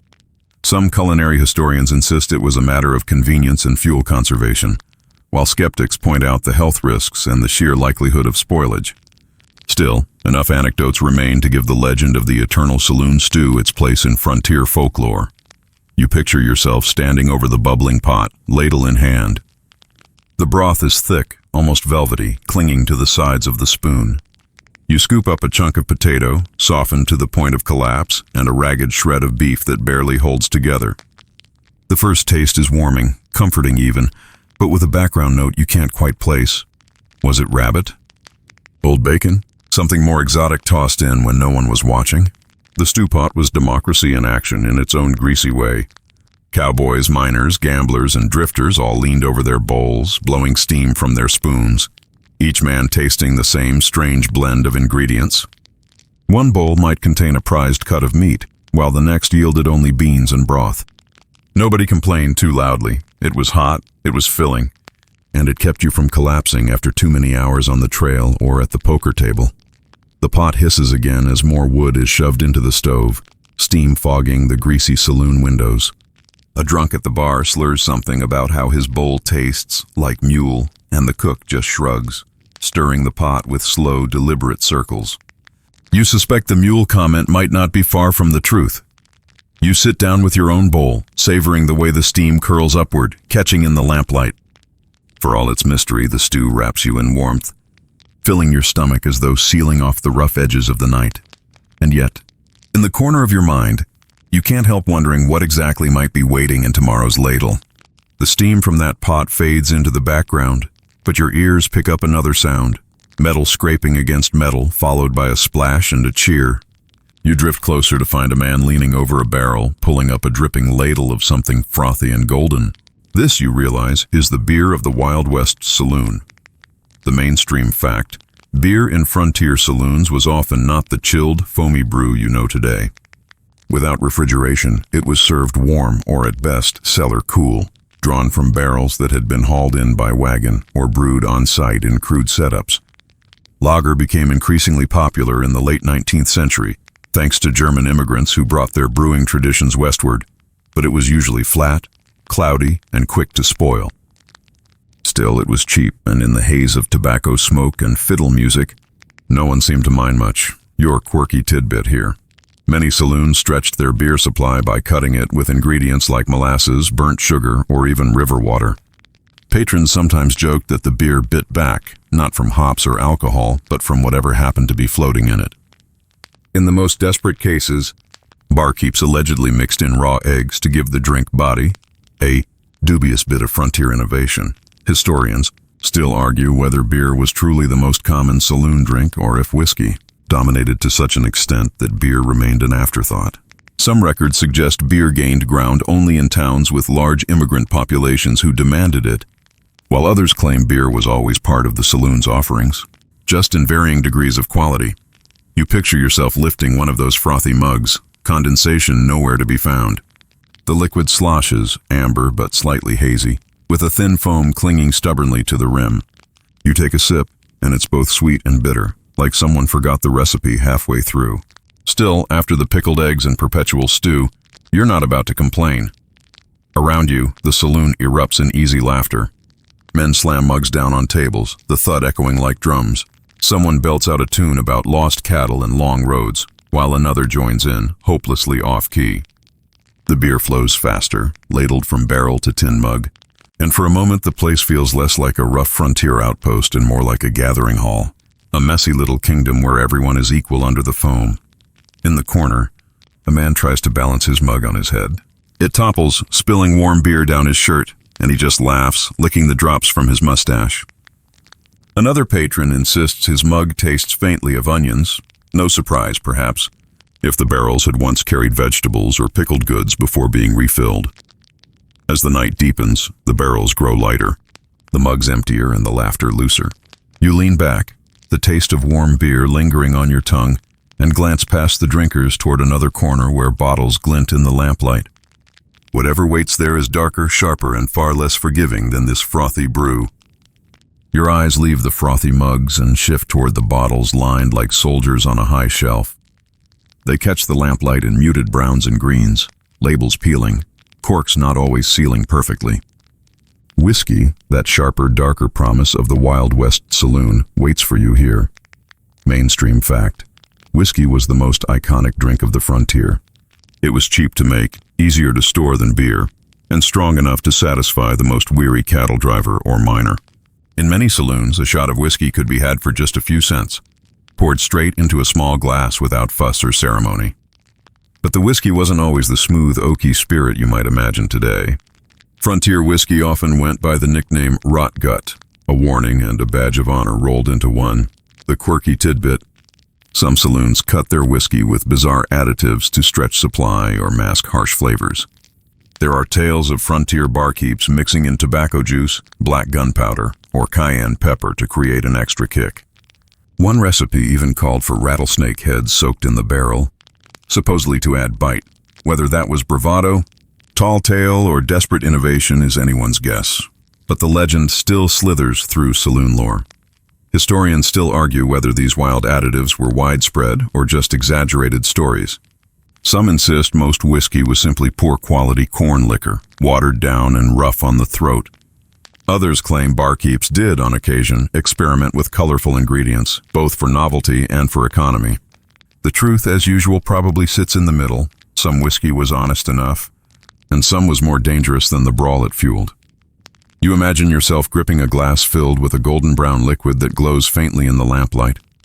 The first sip burns like a small fire crawling down your throat, your eyes watering just enough to remind you this is no gentle drink. Your chest warms, your shoulders loosen, and you start to see how a man could forget his troubles, or make entirely new ones, with a few glasses too many. Around you, the room reacts to whiskey in different ways. One cowboy downs his in a single swallow, slamming the glass hard enough to rattle the counter. Another sips slowly, eyes narrowing as though savoring a secret. A third stares into his glass for minutes at a time, as if it might hold an answer to life's biggest questions. The barkeep refills glasses without asking, his motions smooth, automatic, almost hypnotic. Each pour feels like a ritual, the bottle tipping, the amber liquid arcing briefly in the lamplight before splashing into glass. The smell of whiskey lingers in the air, sharp, heady, mingling with sweat, wood smoke, and the faint vinegar from the pickle jars. It's an invisible thread binding the room together. The beer gave laughter, but the whiskey gives weight, making every glance sharper, every story louder, every song just a little too off-key. You set your glass down carefully, fingers still tingling from the burn, and let your gaze wander toward the smaller bottles tucked beside the whiskey. Their labels are stranger, their promises odder. You realize the saloon has more in store than beer and whiskey. It has an assortment of patent remedies that masquerade as drinks, little bottles filled with bold claims and questionable brews. You lean closer to the shelf where the smaller bottles stand, each one boasting elaborate labels covered in swirling script and overblown promises.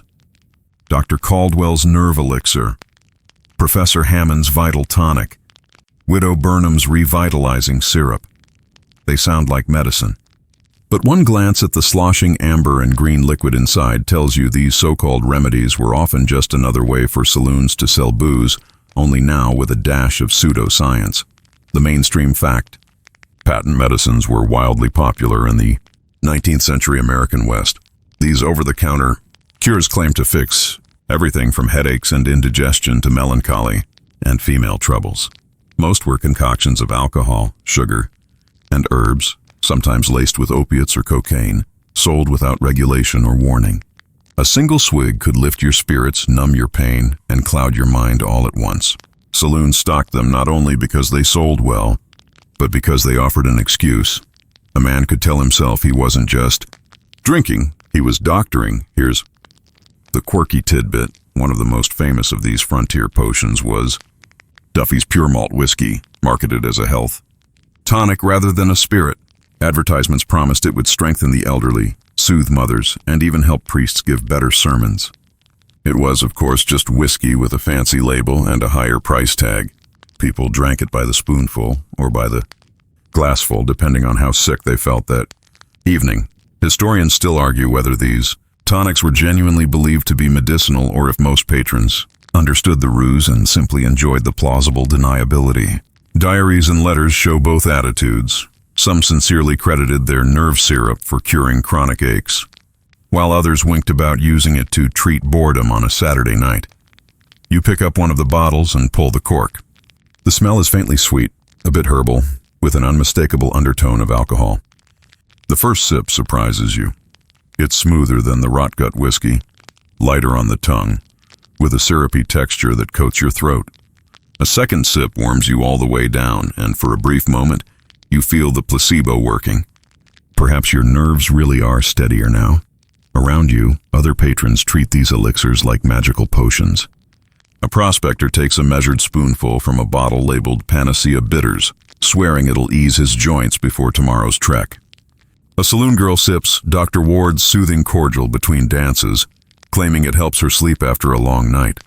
And at the far end of the bar, a man in a dusty coat drains half a bottle of liver remedy and promptly falls asleep face first into his plate of beans. The labels themselves are works of art, gilded lettering, Latin phrases, even faux medical endorsements. They lend an air of authority to the bottles, making them feel more legitimate than they are. And yet, beneath all the pomp and promises, they're just another face of the same old vice. You set the empty bottle down and glance around. Between the beer, the whiskey, and these medicinal tonics, it's clear that alcohol wasn't just a drink in the Wild West. It was a culture, a coping mechanism, and in many cases, a necessity. But amid all this drinking, one simple, unpretentious beverage still held its ground: coffee. And if you think whiskey fueled the frontier, wait until you see how deeply coffee ran through its dusty veins. You catch a familiar, comforting scent weaving its way through the heavy haze of whiskey and vinegar, the earthy, slightly bitter aroma of coffee. It doesn't shout like the other drinks. It whispers, steady and grounding.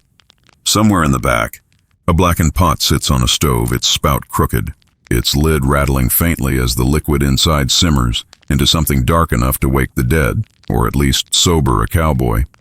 Mainstream fact: coffee was as much a saloon staple as whiskey, though less romanticized in frontier lore. It was cheap, widely available thanks to shipping routes, and beloved by nearly every class of people. Cowboys drank it by the gallon, miners swore it kept them alive during long shifts, and saloons kept it on hand for patrons who needed to sober up before heading back to work or to keep gambling through the night. The beans were often of middling quality, sometimes reused multiple times, and brewed so strong it could almost peel paint. Quirky tidbit: some frontier cooks tossed crushed eggshells into the pot while brewing. It wasn't a folk superstition. It actually helped settle the grounds, clarifying the liquid and cutting the bitterness. Of course, this only worked if you had eggs to spare. When eggs weren't around, folks improvised with anything from a pinch of salt to, bizarrely enough, a piece of dried fish skin dropped into the pot. You hope you don't get the latter in your cup tonight. Historians still argue whether coffee in saloons was offered as a late-night courtesy or primarily in the mornings to catch workers before their shifts. Some suggest it functioned like an early happy hour, served free with breakfast foods to encourage men to start their day in the saloon. Others claim coffee was a midnight essential, keeping poker tables buzzing until dawn. You picture the scene, tin cups clanking as men nurse steaming black liquid, their eyes red-rimmed from smoke and sleeplessness. The coffee is harsh, yes, but it cuts through the fog of whiskey, grounding conversations that might otherwise spiral into fistfights. A gambler sips carefully, calculating odds with steadier hands. A drover swallows his down in gulps, grimacing but grateful. A saloon girl props her chin on her hand, sipping quietly between songs, the cup almost too hot to hold. The pot is never empty for long. Someone always pours more water in, someone else adds a fresh handful of grounds, and the cycle continues. The result isn't gourmet, it's more like caffeinated mud, but in the West, that was good enough. You lift your own tin cup, feeling its edges rough against your lips, and take a slow sip. The coffee is bitter, almost sour, but underneath is a warmth that spreads gently, steadier than whiskey, kinder than beer. It tastes like vigilance, like resilience, like the thread tying a long day to a longer night. And as the saloon hums with voices and fiddle strings, you realize coffee wasn't just fuel here, it was ballast. Amid the rolling seas of liquor and noise, it kept the room anchored. From the coffee pot, your eyes drift toward another corner where the food is less familiar. Not fried, not stewed, not brewed, but sweet. Small pies cooling on a shelf, bowls of sugar glinting in the lamplight. A rarity in the frontier, and yet somehow here it is, dessert. You wander closer to that rare sight, a plate of pies, their crusts browned and flaky, though not without cracks. In the corner, sugar glitters faintly, precious as gold dust, because in the West, sweetness was a luxury. You stand there, surprised. In your mind, saloons conjure images of whiskey shots, cards slapped down, maybe a greasy stew ladled out in the corner. But here's something unexpected. Dessert. Mainstream fact. Frontier saloons occasionally offered sweets, though not daily. Sugar had to be imported, often arriving in heavy cones wrapped in blue paper. Customers would chip off what they needed with special sugar nippers. Honey sometimes filled in as a sweetener, especially in rural areas where beekeeping thrived. By the late 1800s, with railroads reaching across the land, sacks of granulated sugar became more common. But even then, desserts were special, meant for holidays, celebrations, or to lure wealthier patrons. Quirky tidbit: some saloon keepers used dessert as bait to keep gamblers at the tables. A free slice of pie or a sweet biscuit was enough to convince a miner or cowboy to order another round of drinks. In certain towns, pies were even advertised outside saloon doors, written on chalkboards like today's cafe menus.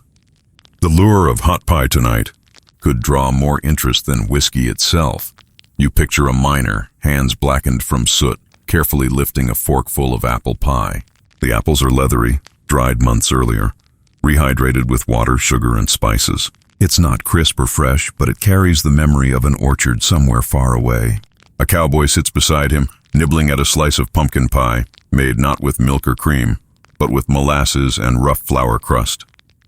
Across the table, a saloon girl steals a bite of berry jam smeared over bread, her laugh soft, her lips stained faintly purple. The pies themselves often weren't bakery perfect. The crust's tough, the filling uneven, sometimes burned around the edges. Yet each bite was treasured. In a land of dust, beans, and meat, something sweet was a reminder of home. It was a memory on a plate, bridging miles and years. Some saloons got creative, turning scarcity into ingenuity. Dried peaches soaked overnight, sweetened and baked, became cobblers. Crushed crackers stood in for pie crusts when flour ran short. Coffee cakes were made with molasses instead of sugar. And sometimes, mock pies appeared, filled with vegetables like green tomatoes or even mashed beans, disguised with spices and sweetener to mimic fruit. You close your eyes and imagine biting into one of those pies. The crust crumbles, the filling is warm, spiced, slightly chewy. It isn't perfect, but in this smoky, rough-edged saloon, it's almost miraculous. A sweetness against the bitter brew, a softness against the clang of spurs and laughter. The gamblers lean over their tables again, cards in hand, pie plates pushed to the side. The fiddler plays on, his bow skipping like sugar dust in the air. The pies will be gone before long, reduced to crumbs, but the memory will linger. And as your gaze drifts back toward the bar, you notice another dish being set down. It isn't a stew or pie, not even a drink. It's something pickled, bright against the wood, preserved in jars lined up like trophies. Because when fresh food was scarce, the saloon still found ways to stretch the seasons, through vinegar, salt, and brine. You lean closer to the bar and see the jars, lined up like soldiers glinting under the lamplight. Cucumbers, beets, onions, peppers, sometimes even eggs, all bobbing in cloudy liquid. The smell is sharp, briny, and a little sour, but oddly refreshing compared to the haze of smoke and whiskey that fills the air. Pickling was survival. Out here, with long winters and erratic supply chains, a saloon keeper couldn't rely on fresh produce. Vinegar, salt, and a little spice turned fragile vegetables into foods that could last months. Mainstream fact: pickling was a cornerstone of food preservation in the 19th century. Saloons, like homes, relied on large stone crocks filled with cucumbers or cabbage, covered with brine, and weighted with heavy lids. Vinegar was often homemade, the byproduct of wine or cider gone sour. Pickled foods not only survived the journey across railroads or wagons, but provided much-needed acidity in diets otherwise heavy with starch and fat. Quirky tidbit: pickled eggs became an iconic bar snack, not just in the Wild West but long after. Legend has it that a bartender in San Francisco kept a jar of pickled eggs specifically to test the sobriety of his patrons. If you could spear one with the first stab of a fork, you were deemed sober enough for another drink. Miss the egg, and maybe it was time to call it a night. You watch as a cowboy spears a pickled egg now, the yolk pale yellow against the dim light. He bites, winces at the sharp vinegar tang, then grins and washes it down with a gulp of beer.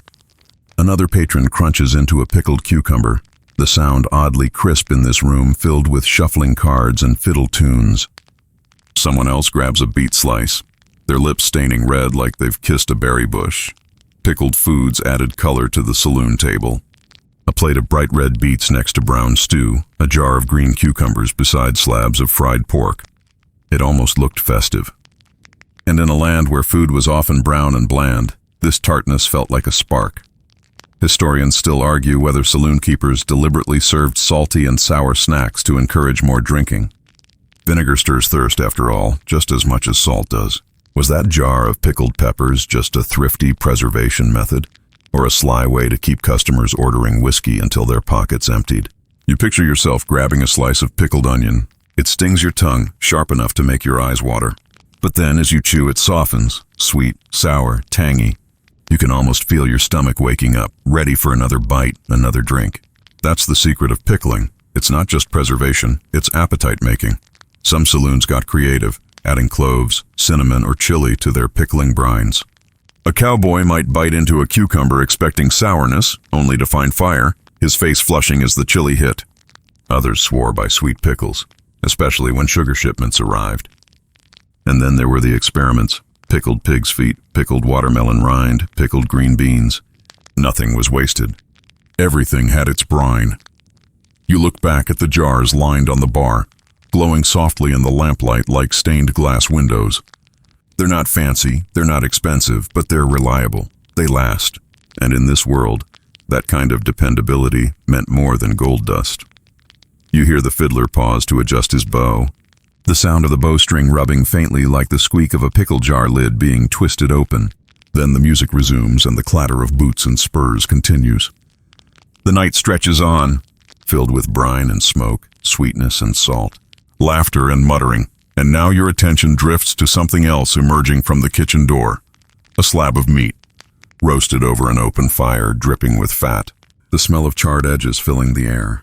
If pickles preserved the memory of summer, roasted meat was the promise of warmth and strength in the moment. The roasted meat arrives like royalty, laid onto a wooden board with little ceremony, yet commanding every eye in the room. You smell it first, that deep smoky richness mingled with the faint tang of wood ash from the fire. Your stomach, already working overtime after pickled eggs and stew, stirs again, urging you forward. Out here in the West, meat wasn't just food, it was proof of survival. Mainstream fact, beef and pork dominated the saloon table. Cattle drives brought immense herds up from Texas to the railheads in Kansas, and the meat was either sold fresh in towns or preserved by smoking and salting. Pork was common too, since pigs could be raised more easily in small frontier settlements. Roasting, though, was often a luxury. It required enough meat, enough fuel for the fire, and enough time to prepare it. All resources that weren't guaranteed every day in a saloon. Quirky tidbit. Frontier cooks often used coffee grounds in their meat rubs. Coffee was everywhere in the West, strong, bitter, and cheap, and sprinkling leftover grounds on beef or pork added both flavor and a hint of tenderness. Imagine biting into ribs seasoned not with fancy herbs, but with yesterday's black coffee. Some pioneers swore by it. Others swore at it. Historians still argue whether roasting was the most common preparation in saloons, or if frying actually won the day. Frying was quicker, easier, and could be done on the same iron stove that made biscuits or beans. Roasting required open flames, spit turning, and more space, which many saloons lacked. Perhaps what you're seeing tonight, the sizzling slab hauled in from the kitchen, is less typical reality and more special occasion indulgence. The barkeep slices thick pieces and drops them onto tin plates. The fat glistens, edges crisped, dark, juices running across the metal. Someone cracks a joke that the smoke still clinging to the meat is just extra seasoning from the chimney. Another man nods solemnly, chewing as though he's tasting the very plains from which the steer once grazed. You lift a piece to your mouth. It's tough, yes, nothing like the tender roasts you might imagine from modern kitchens, but flavorful. The salt hits first, then the char, then the earthy depth that only comes from cooking over wood. You chew slowly, letting the smoke curl into your senses, warm and heavy. Around you, the room hums with the rhythm of knives scraping plates. A fiddler stops mid-song, too busy gnawing on a bone to bother with melody. Laughter rumbles through the haze of grease and smoke. One man insists his meat tastes faintly of sagebrush. Another bets it's pine. They're probably both right.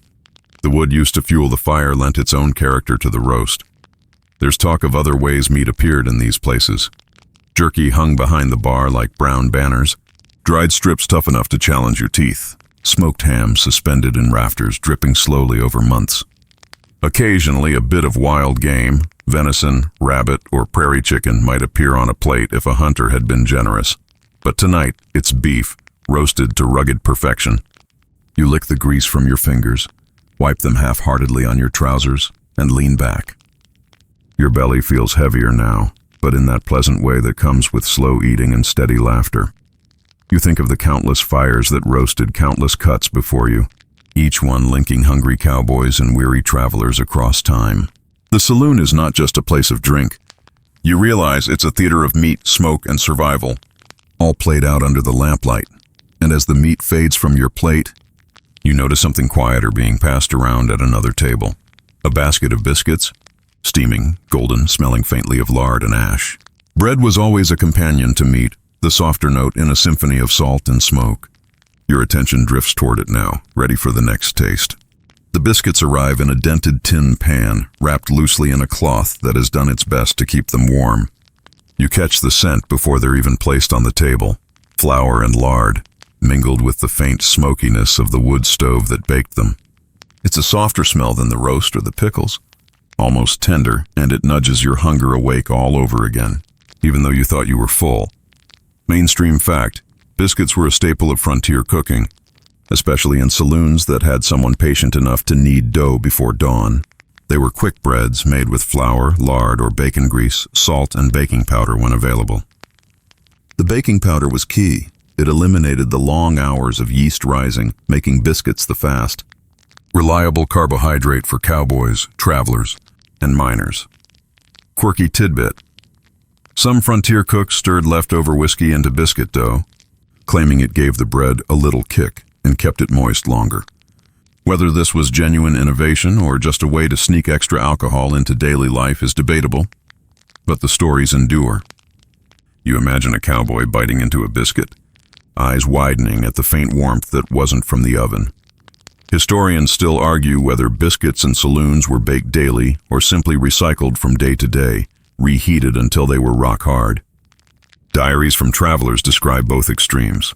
Soft, fluffy biscuits one morning and teeth-challenging bricks the next.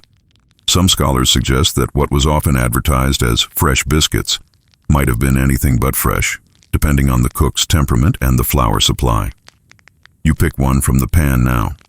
The outside is browned just enough to give a slight crunch, while the inside pulls apart into fluffy layers. It's still warm, though barely. A smear of butter, if the saloon has been lucky with supplies, would make it perfect, but tonight you settle for gravy ladled over the top. That gravy is another staple. Thickened with flour, streaked with drippings from the roasted meat, and seasoned with black pepper, it turns the humble biscuit into a hearty meal. You cut into the biscuit with the side of your fork, watching it soak up the gravy like a sponge, then lift the bite to your mouth. The salt, the fat, the pepper, they land all at once, comforting and filling. Around you, others eat biscuits in their own ways. One cowboy splits his in half and fills it with slices of roast beef, creating a makeshift sandwich. Another dunks his directly into beer, either out of laziness or a misguided sense of adventure. Someone else pockets a few for later, tucking them into his saddlebag as if biscuits were more reliable than gold. Biscuits weren't just food, they were portable. You could grab one at dawn before a long ride, stuff it in your coat, and nibble it cold at sundown. They traveled better than stew, better than meat, even better than jerky, because they didn't require chewing that wore out your jaw. The room softens as you chew. The sharp tang of pickles has faded, the heavy smoke of roasted beef has eased, and now you're left with something calmer, bread and gravy, the language of comfort across centuries. Even the fiddler's song slows, as if lulled by starch. You think of the countless biscuits baked in cast-iron pans across the frontier, each one carrying the fingerprint of its cook. Some dense, some light, some burnt at the edges. No two were the same, and yet they all served the same purpose: to fill, to steady, to carry people through days that were longer than anyone cared to admit. You finish your biscuit slowly, licking the last of the gravy from your fork. Then you notice something else appearing at the edge of the bar, a dish of beans, simmered low and slow, glistening in their sauce. If biscuits were comfort, beans were persistence, always waiting, always ready. The beans arrive steaming, heavy with that unmistakable scent of molasses, bacon fat, and wood smoke. You look into the pot and see them glistening like tiny polished stones, each coated in a thick dark sauce that clings to the spoon as it lifts. Beans were the quiet backbone of saloon meals, humble, reliable, and endlessly adaptable. Mainstream fact, beans were among the most common foods in the West, for both cowboys on the trail and saloon patrons in town. They were cheap, dried, easy to store, and packed with enough protein to keep a man upright after long days of riding or mining. Pork and beans became a familiar phrase across the frontier. A dish of navy beans slow-cooked with salt pork or bacon to create a filling stew that could sit on a stove for hours without complaint. Quirky tidbit. Some saloons flavored their beans with whatever sweetener they had on hand. Molasses was most common, but if supplies ran low, cooks used sorghum syrup, brown sugar, or even crushed hard candies melted into the pot. The result was often sweeter than you'd expect. A dessert disguised as supper that cowboys teased each other about while scraping bowls clean. Historians still argue whether beans were embraced as a saloon specialty or dismissed as trail food that was too ordinary for paying customers. Some records describe beans bubbling away in every corner tavern, while others suggest that saloon keepers tried to elevate their reputations by serving meat, bread, and pickled vegetables, leaving beans for the campfires. The truth may lie somewhere in between. beans were too practical to ignore, even if they weren't glamorous. You dip a spoon into the pot and lift a mouthful. The beans are soft but not mushy, their skin splitting just enough to release their creamy insides. The sauce coats your tongue, salty, smoky, and sweet all at once, the kind of flavor that lingers and grows more satisfying with each bite. You chew slowly, the warmth settling into your chest, and suddenly the saloon feels less rowdy and more like a communal kitchen. Around you, plates clatter with beans ladled beside biscuits or poured over roasted meat. A cowboy jokes that the beans taste better than his mother's, which earns him a glare from a fellow who swears his mother made the best pot on earth. Another patron claims that beans talk back later in the night, drawing chuckles and groans in equal measure. Beans also stretched resources. A single piece of bacon or salt pork could flavor a whole pot, feeding dozens without straining the cook's supplies. They were the great equalizer, whether you were a miner with a pocket full of dust or a cattle baron with money to burn. A bowl of beans filled the same hunger. The fiddler pauses to ladle some into his own tin plate, balancing it on his knee as he plays a few absent-minded notes. The sound blends with the scrape of spoons, the creak of wooden chairs, the shuffle of boots on the floor.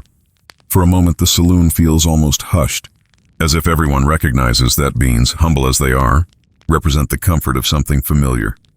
You glance into the pot again, watching the sauce bubble gently, as if the beans themselves are breathing. The smell carries memories of campfires and long rides, but also of the simple satisfaction that comes when hunger is met with warmth. Your bowl empties slowly, and you set it down with a soft clink. Already someone is reaching for the ladle again, unwilling to let the pot rest. The beans keep giving, hour after hour. But now your eyes drift toward the next surprise being set down along the bar. A wedge of pie, its crust flaking, its filling dark and glistening. Sweetness was rarer than salt in the West, and pie was a treasure. The pie lands on the counter like a gift from another world. You blink at it, half expecting your imagination to be playing tricks after so much salt, smoke, and vinegar. But no, the wedge is real, its crust golden and flaking at the edges, with a dark filling glistening through the uneven lattice. Out here in a saloon, pie wasn't just dessert. It was a miracle. Mainstream fact.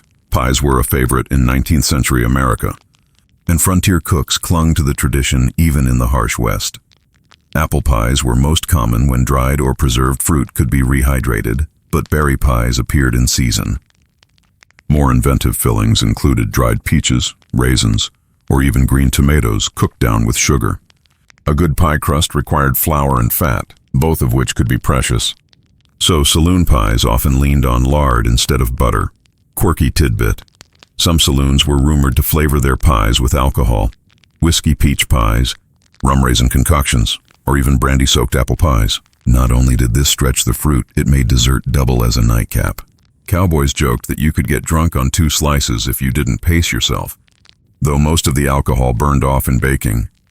Historians still argue whether pie was truly common in saloons, or if it appeared only on rare occasions when supplies lined up. Some diaries describe travelers marveling at unexpected slices of pie in dusty towns, while others never mentioned sweets at all. Perhaps pie lived in that liminal space between everyday necessity and rare luxury. Sometimes there, sometimes not, always remembered when it appeared. You take a fork and cut into the slice.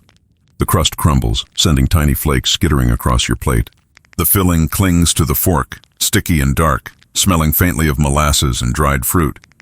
The first bite is sweet, but not overpowering, balanced by the tartness of whatever fruit made it through the journey west.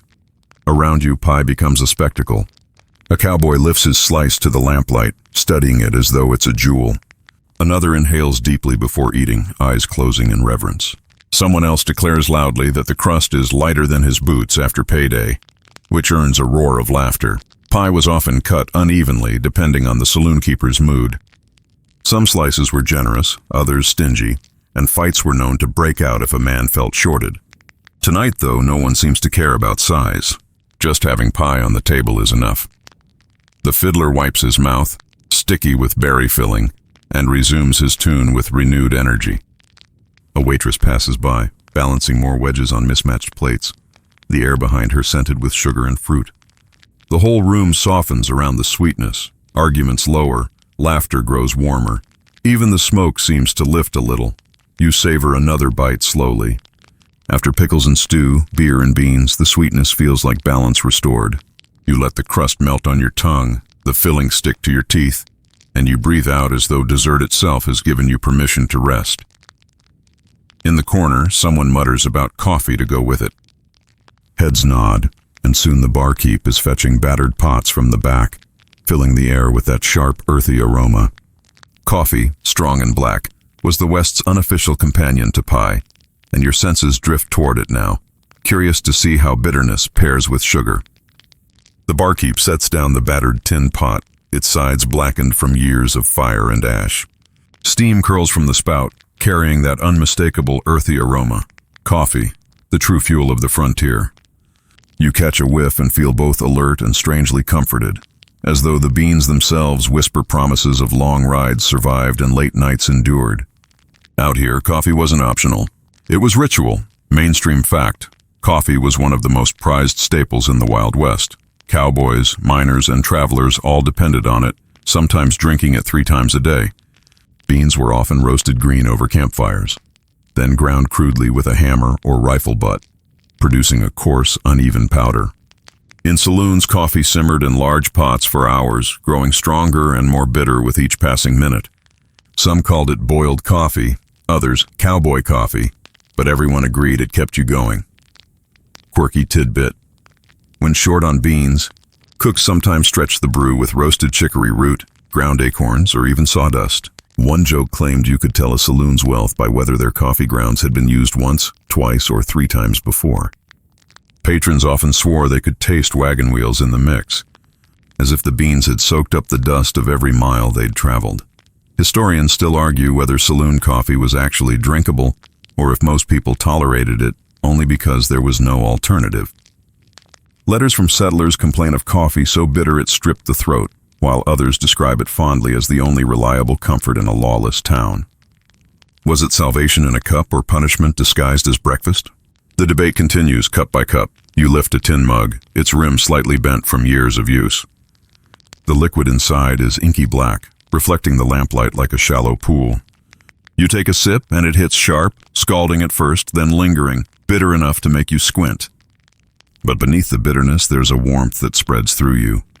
Steady and grounding, as if every bone in your body exhales at once.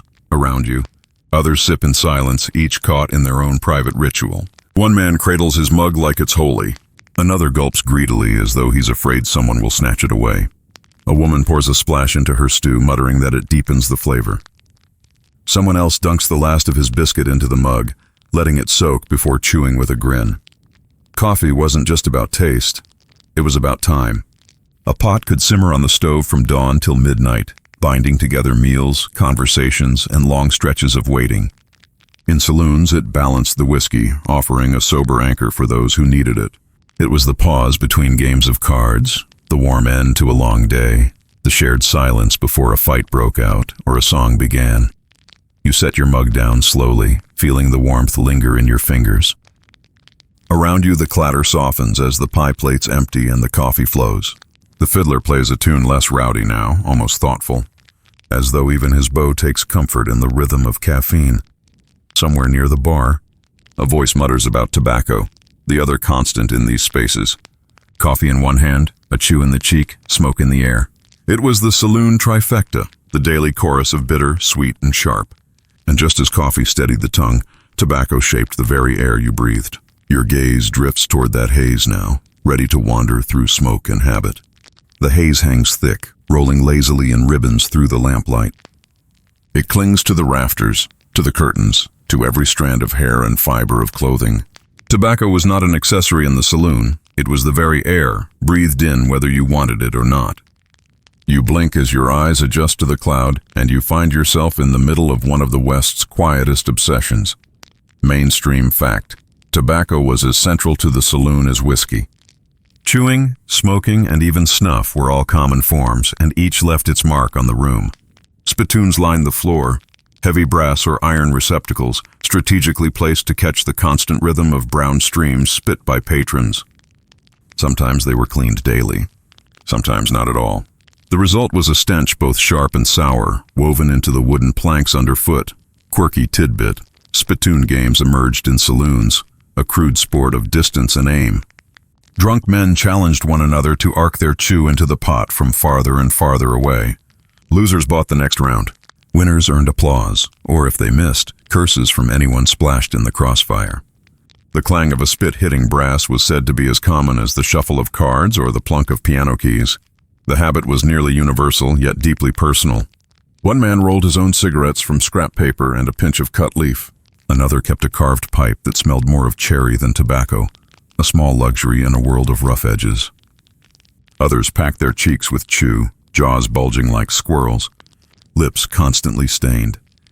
You glance down and notice the floorboards at your feet, stained, warped, permanent reminders of decades of spit, ash, and hot embers fallen from cigars. It is not glamorous, but it is the truth of the place. Half the saloon's history lives not in its whiskey kegs, but in its spittoons. And yet, tobacco carried more than habit. It was ritual and identity.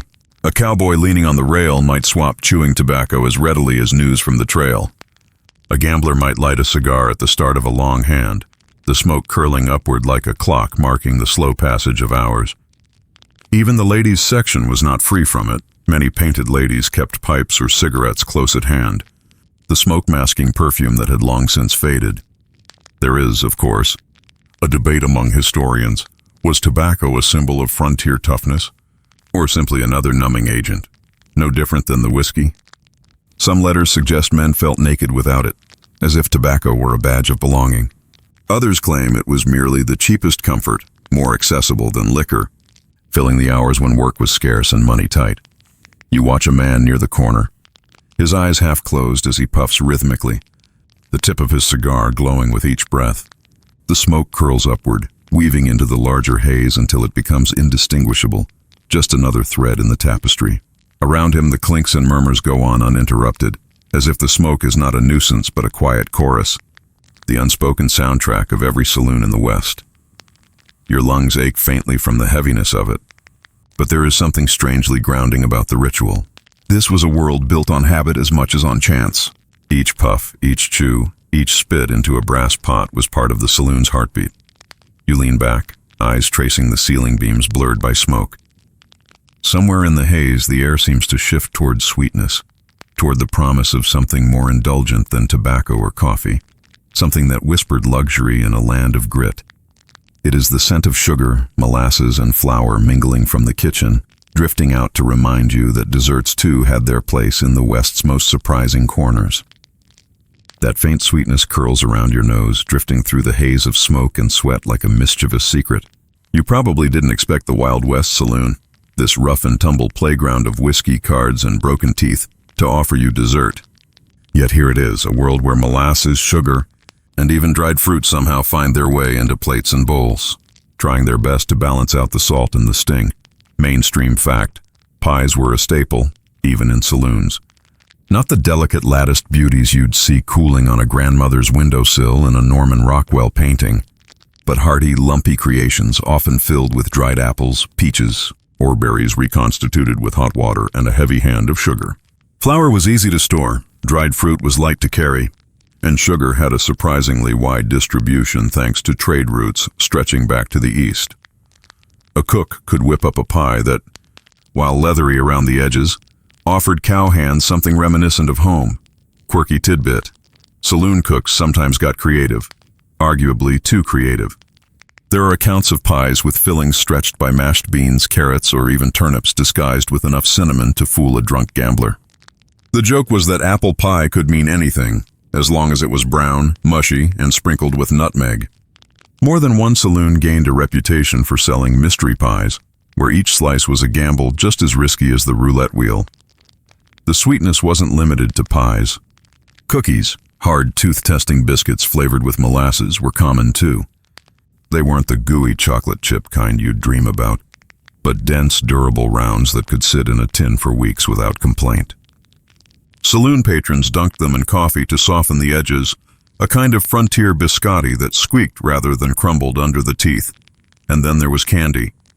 Yes, even in the West, a bowl of peppermint sticks or horehound drops might be found near the bar. Children of saloon keepers snuck them after school, while adults used them to sweeten whiskey or mask the sting of a cheap cigar. The presence of candy seems almost comical against the backdrop of gunfights and poker. But it spoke to the human need for comfort. A lick of sugar could soothe more than a splash of bourbon. Historians still argue whether sweets were genuinely popular among hardened frontiersmen or whether they were mostly bought by travelers passing through, merchants, families, women who preferred tea and pie to a whiskey glass. Some argue that desserts were a civilizing presence in the saloon, a way to attract a broader clientele. Others suggest that after weeks on the trail eating beans and bacon, even the toughest cowboy would happily pay 2 bits for a slice of something sweet. Picture this: a group of dusty cowhands stumble in after weeks of cattle driving, their pay jangling loosely in their pockets. They order whiskey, sure, but one of them, the youngest maybe, spots the pie cooling near the stove. He buys a slice.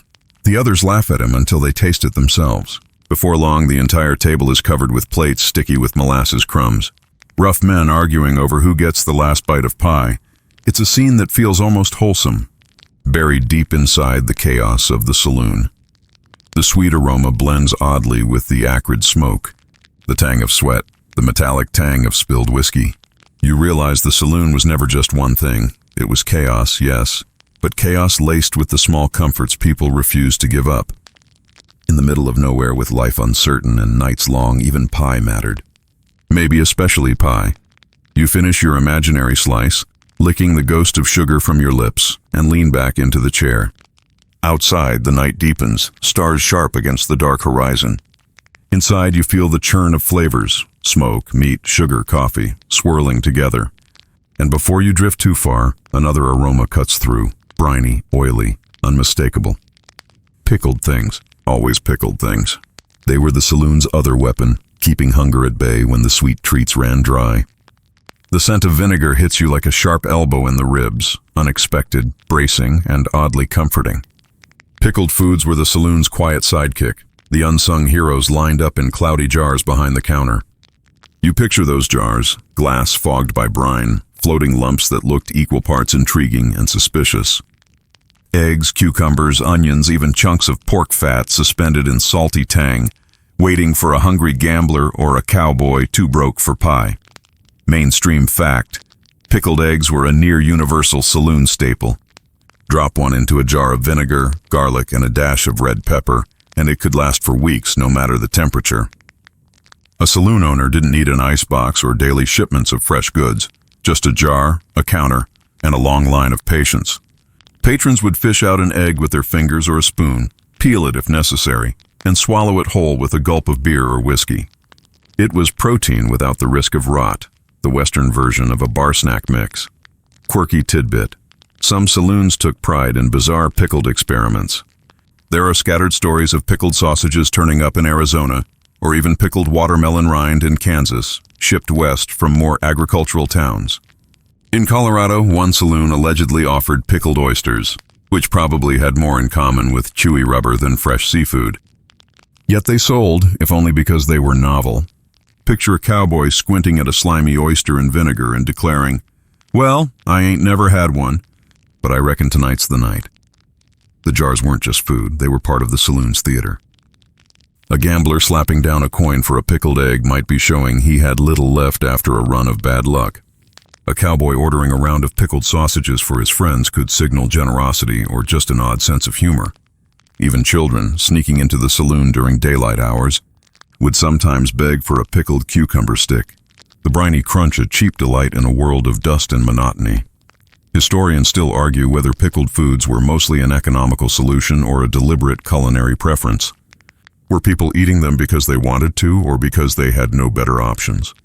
Some suggest that the sour, salty tang paired well with the rough liquor of the time, cutting the harshness of fusel-heavy whiskey. Others insist it was simply about survival. Vinegar and salt kept bacteria at bay when refrigeration was a far-off dream. Imagine the scene: a round wooden table in a dim saloon corner. Cards slap the wood, coins clink, and in the middle, a chipped bowl of pickled eggs. A player wins a hand, scoops an egg, and pops it into his mouth like it's the tastiest victory prize in the world. Another man, nursing his losses, takes one too, chewing silently while his eyes stay locked on the cards. The eggs become both fuel and ritual, the pickled tang part of the rhythm of the game. Sometimes, though, the jars weren't so appealing. Dust collected around the rims, vinegar grew cloudy, and the floating contents looked more like scientific experiments than snacks. Cowboys joked that you could tell a saloon's quality not by its whiskey, but by whether the pickled eggs stared back at you with judgmental eyes. You picture lifting the lid, a sour puff of air escaping, and deciding maybe whiskey alone would do tonight. The vinegar smell lingers in your imagination, sharp but strangely grounding. It reminds you that not every taste of the West was smoky or sweet. Sometimes it was sour, salty, bracing, something to jolt you awake between long rides and longer nights. And as you sit with that tang on your tongue, your mind wanders to the stranger corners of the saloon menu, where foods arrived that had no real business being west of the Mississippi but showed up anyway. Foods that made locals scratch their heads and travelers laugh nervously before chewing. Imported oddities, tiny luxuries, tiny mysteries. Your tongue is still tingling from the imagined vinegar when a new thought arrives. What on earth was that doing here? The Wild West wasn't exactly known for luxury imports, and yet every so often tucked into a saloon spread, something foreign, something utterly unexpected would appear. The effect was part astonishment, part amusement, like stumbling on a velvet chair in a barn. Mainstream fact: canned goods revolutionized saloon food by the mid-19th century. With the advent of canning, suddenly oysters, peaches, or even sardines could appear on a dusty saloon table hundreds of miles from the nearest ocean or orchard. Oysters in particular had an odd celebrity status. They were fashionable back east, and by some miracle of tin and brine, they occasionally made their way westward. An oyster supper was a sign a saloon was trying to impress, even if the shells had been at sea months earlier. Quirky tidbit: one account from a Nevada saloon tells of mock turtle soup made from calf heads, the name borrowed from genteel European menus. Guests slurped it eagerly, pretending for a moment they were dining like aristocrats. In another saloon, canned sardines were served on dry crackers, sometimes with mustard, a dish that might feel more at home in a Parisian cafe than in a frontier bar. Picture a cowboy, boots covered in trail dust, delicately nibbling on a sardine like it's fine cuisine, while his friends roar with laughter. The oddest arrivals, though, were tropical fruits. Pineapples, shipped canned from Hawaii, would occasionally grace a bar counter, sliced into syrupy rings. For a man who had eaten nothing but beans, bacon, and stale bread for weeks, that sticky sweetness was both shocking and delightful. Bananas, when they managed to arrive fresh by rail, became a minor sensation. Saloon keepers sold them for inflated prices, and some patrons ate them peel and all, unsure of proper banana etiquette. Historians still argue whether these imported oddities were truly common or mostly rare showpieces. Were they regular menu items or more often publicity stunts, a way for a saloon owner to draw a crowd with the promise of oysters tonight or pineapple pudding available? Some suggest they were status symbols, proof that even in the wild frontier, you could taste the world's bounty if you had enough coin.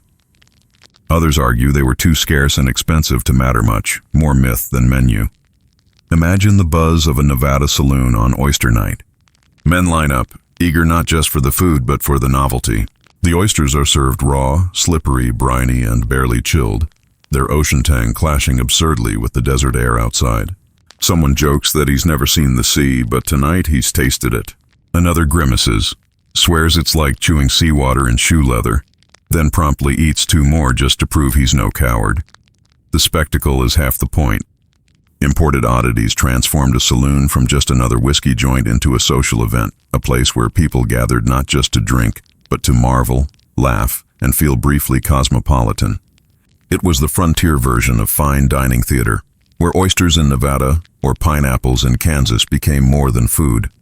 They were conversation pieces, status markers, and sometimes practical jokes. The absurdity makes you smile. In the middle of nowhere, surrounded by dust and cattle, someone could be spooning up mock turtle soup or peeling a banana for the first time. The West wasn't just rough grub and whiskey. It was a patchwork of longing, invention, and showmanship.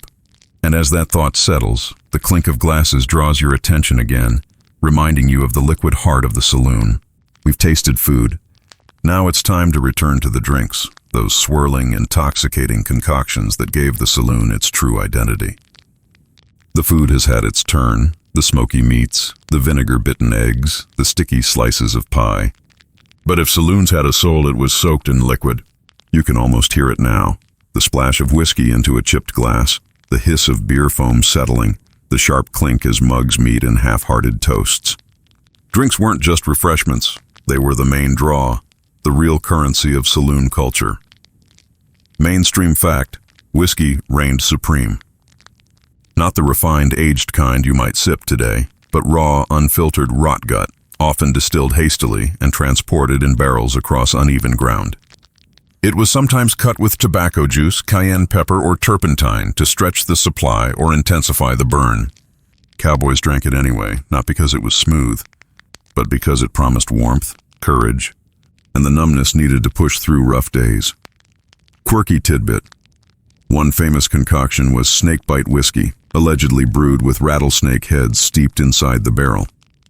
Was it medicine? Was it intimidation in a glass? Probably both, or neither. Patrons swore it could cure rheumatism, toothaches, or even cowardice before a duel. Historians still argue whether snake-infused spirits were common practice or just tall tales exaggerated around campfires. But the legend stuck, slithering its way into saloon folklore. Beer, too, found its footing, though it was often warm and flat by the time it reached western towns. Without refrigeration, barrels soured quickly, giving some saloon beer the taste of wet hay. Still, it was cheaper than whiskey, and many drank it by the pint, especially when paired with a salty pickled egg. In mining towns, beer gardens modeled after German traditions sprang up, offering lager with music and dancing. A softer counterpart to the gritty whiskey dens next door, and then there were cocktails, surprisingly. The frontier bartender was half magician, half showman, mixing ingredients to mask the harsh liquor. A whiskey smash might appear with a sprig of mint if the saloon was near a garden. Sangaree, a precursor to sangria, was made with red wine, sugar, and nutmeg. Eggnog appeared around holidays, spiked with whatever spirit was on hand. It wasn't exactly mixology as you'd find in New York, but it hinted at the West's desire for flair, even in the middle of nowhere. Imagine the spectacle of a bar on payday night. Miners slam coins down, shouting for whiskey. Cowboys lean on the counter, nursing a pint of beer. A gambler requests something exotic, maybe a cocktail with lemon if the saloon keeper can find one. Behind the bar, the tender works fast, bottles clinking, spoons stirring, glasses sliding down the counter with practiced precision. The air hums with alcohol's energy, each drink fueling songs, arguments, and bad decisions. Historians still argue whether frontier saloons truly had variety, or whether the stories of cocktails and imported wines are romanticized exaggerations. Were most saloons bare bones whiskey joints, or did they genuinely try to recreate the sophistication of Eastern taverns? The truth likely falls somewhere in between. Some offered little more than rot gut and sour beer, while others aimed to be palaces of glass and gold leaf, boasting French champagne alongside chili stew. And yet, whatever the offering, the ritual mattered most. The clink of glasses bound strangers, the shared burn of whiskey broke silence, and the simple act of ordering a drink gave weary travelers a place in the room. Food filled bellies, but drink tied the saloon together. You sit with that thought, the warmth of an imaginary glass spreading through you, and realize another ingredient mattered almost as much. The coffee. Strong, black, endlessly poured, it kept card games alive until sunrise. You set down the whiskey glass in your imagination and reach for something far more grounding. Coffee. Thick, black, often burnt, sometimes bitter as regret, but absolutely essential. If whiskey was the saloon's pulse, coffee was its steady heartbeat, keeping the gamblers, musicians, and barkeeps upright long after the lamps should have been extinguished. Mainstream fact, coffee was a frontier staple. Arriving westward in sacks from South America by way of New Orleans and San Francisco, cowboys brewed it in tin pots on the trail, often boiling it until it resembled sludge. In saloons, the brew wasn't much gentler. Beans were sometimes reused, stretched with chicory, or even flavored with roasted peas or acorns when supplies ran low. Still, a hot cup of the dark liquid was a comfort, even if it peeled the lining off your stomach. Quirky tidbit. Gamblers swore by coffee as a way to keep their wits sharp through long poker marathons. Some saloons reportedly offered bottomless cups, where a nickel kept you drinking until the sun rose and your hands shook. One saloon in Kansas even advertised cowboy cappuccino, Not with frothy milk, of course, but with a heavy sprinkle of sugar and a slug of whiskey stirred in. Picture it, the West's answer to Starbucks, minus the Wi-Fi. Historians still argue whether saloons emphasized coffee as much as alcohol, or whether its reputation grew later as stories of long card games and endless nights were retold. Was coffee truly central to the saloon, or was it just a side pot bubbling away for those who couldn't afford whiskey? Either way, enough accounts mention steaming mugs on counters to suggest it was more than an afterthought. It was fuel for both winners and losers. Imagine sitting at a scarred wooden table at 3 in the morning. Your poker hand is weak, your coin's nearly gone, but your cup of coffee remains hot. Around you, the saloon hums. Dice clatter, a fiddle screeches, someone snores by the stove. And in your hands, the mug steadies you, a reminder that dawn is coming, and with it, another chance. Coffee, in a way, was democratic. It crossed social lines, poured for cowhands, gamblers, women travelers, and barkeeps alike. Unlike champagne or oysters, it wasn't about status, it was about survival. One sip gave a tired cowboy the strength to stagger out the door. Another let a gambler bluff through a hand he had no business playing. It was the equalizer in a world where hierarchy was otherwise marked by coin and clothing. And maybe, more than whiskey or beer, coffee left its mark on the culture of the saloon. Whiskey blurred memory, but coffee sharpened it just enough to keep the stories alive. Without it, perhaps fewer legends of the West would have been told. You picture the last embers of the stove glowing, a final pot gurgling and someone muttering, "One more cup before we call it." The phrase lingers, soft and steady. Like the last candle before dawn, the smell of that bitter brew stays with you, mingling with the earlier sweetness of pies, the tang of pickled eggs, the smoke of whiskey. And as the night winds down in your imagination, you realize you've tasted nearly everything the saloon had to offer. Only one question remains. How does it all settle? In the belly, in the culture, in the memory of the West itself. That, finally, is the digestive, the last sip of our long wandering. The saloon has served you everything by now. Burnt coffee, sour beer, pies of questionable parentage, and pickled eggs that will haunt your dreams. You lean back in your chair, full in a way that's more about impressions and calories. The entire meal stitched together in your mind like a patchwork quilt of flavors, smells, and voices. This, in its own odd rhythm, was a shocking truth about Wild West Saloon food and drink. It wasn't refined, it wasn't predictable, but it was always memorable.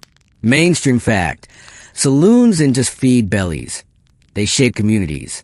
They became post offices, town halls, trading hubs, and gossip centers. Men swapped news over mugs of beer. Women sometimes passed through to sell baked goods or gather supplies. The food and drink kept bodies steady, but the act of eating and drinking together turned strangers into neighbors, even if only for one night. Quirky tidbit. Some saloons capped their evenings with bizarre digestive challenges. One New Mexico bar kept a jar of firewater pickles, so spicy and sour that anyone who ate one without flinching earned free drinks of the night. Another saloon gave away whiskey tea, a mix of strong coffee, burnt sugar, and leftover liquor scraps boiled into a potion that was either genius or madness. Imagine finishing your evening with that in your gut. Equal parts regret and bragging rights. Historians still argue whether the saloon's food mattered in the long sweep of Western history, or if it was simply a byproduct of commerce. Did it define the culture, or merely fill the stomachs of those who were writing the true story through their actions? The debate continues, but there's little doubt that the pickled eggs and tough steaks are stitched into the myth as surely as the gunfights and poker hands. Now, picture the saloon at its quietest. The lamps burn low. Tables are littered with crumbs, shells, and empty glasses. The last gambler snores in the corner. The barkeep wipes down the counter, sighing as he eyes the half-empty jars. Outside, the night holds its breath. And in that stillness, you can almost hear the story of every man and woman who passed through, written not in ledgers or laws, but in pie slices, coffee mugs, and whiskey stains. The meal is finished. The story, too, draws to its last sip. But you're left with the sense that food, no matter how strange, was one of the West's greatest comforts. Salt, sugar, vinegar, smoke, it all whispered that survival could have flavor. And in that way, the saloon gave the frontier more than a drink. It gave a heartbeat. The chairs are stacked now, the lantern snuffed. The clamor of dice, fiddles, and heavy boots has faded into the hush of night. You sit there in the quiet, tracing the ghosts of flavors that linger. Smoky, sour, sweet, bitter, all mingling together until they blur into something softer, easier to hold. The vinegar sting softens into a gentle tang. The harsh whiskey mellowed into warmth spreading through the chest. The pie, sweet and clumsy, becomes only the memory of comfort. And the coffee, so dark and biting, is now no more than a faint hum, like the whisper of stove cooling in the dark. Each sound in the saloon has slowed, stretched. The clink of glass turns into a single echo, then fades. The shuffle of cards becomes the rustle of wind beyond the door. Even the imagined laughter thins until it's only a gentle sigh, rolling out across the desert air. You can almost feel yourself drifting with it. Your breath lengthening, your shoulders loosening, your thoughts untangling like threads unwound. The long, dusty road of the frontier has ended for tonight, and all that remains is stillness. Let yourself lean into it. Let the food and drink settle in your imagination as something harmless, something steady. The pies don't need to be perfect. The whiskey doesn't need to be smooth. It's enough that they were there, part of a rhythm that carried tired souls through endless nights. Now breathe slower. Feel the hush take over. The story folds itself closed, like shutters drawn against the dawn. And in that soft darkness, you're free to let go, to drift into your own rest. The saloon fades, the night deepens, and your dreams are waiting.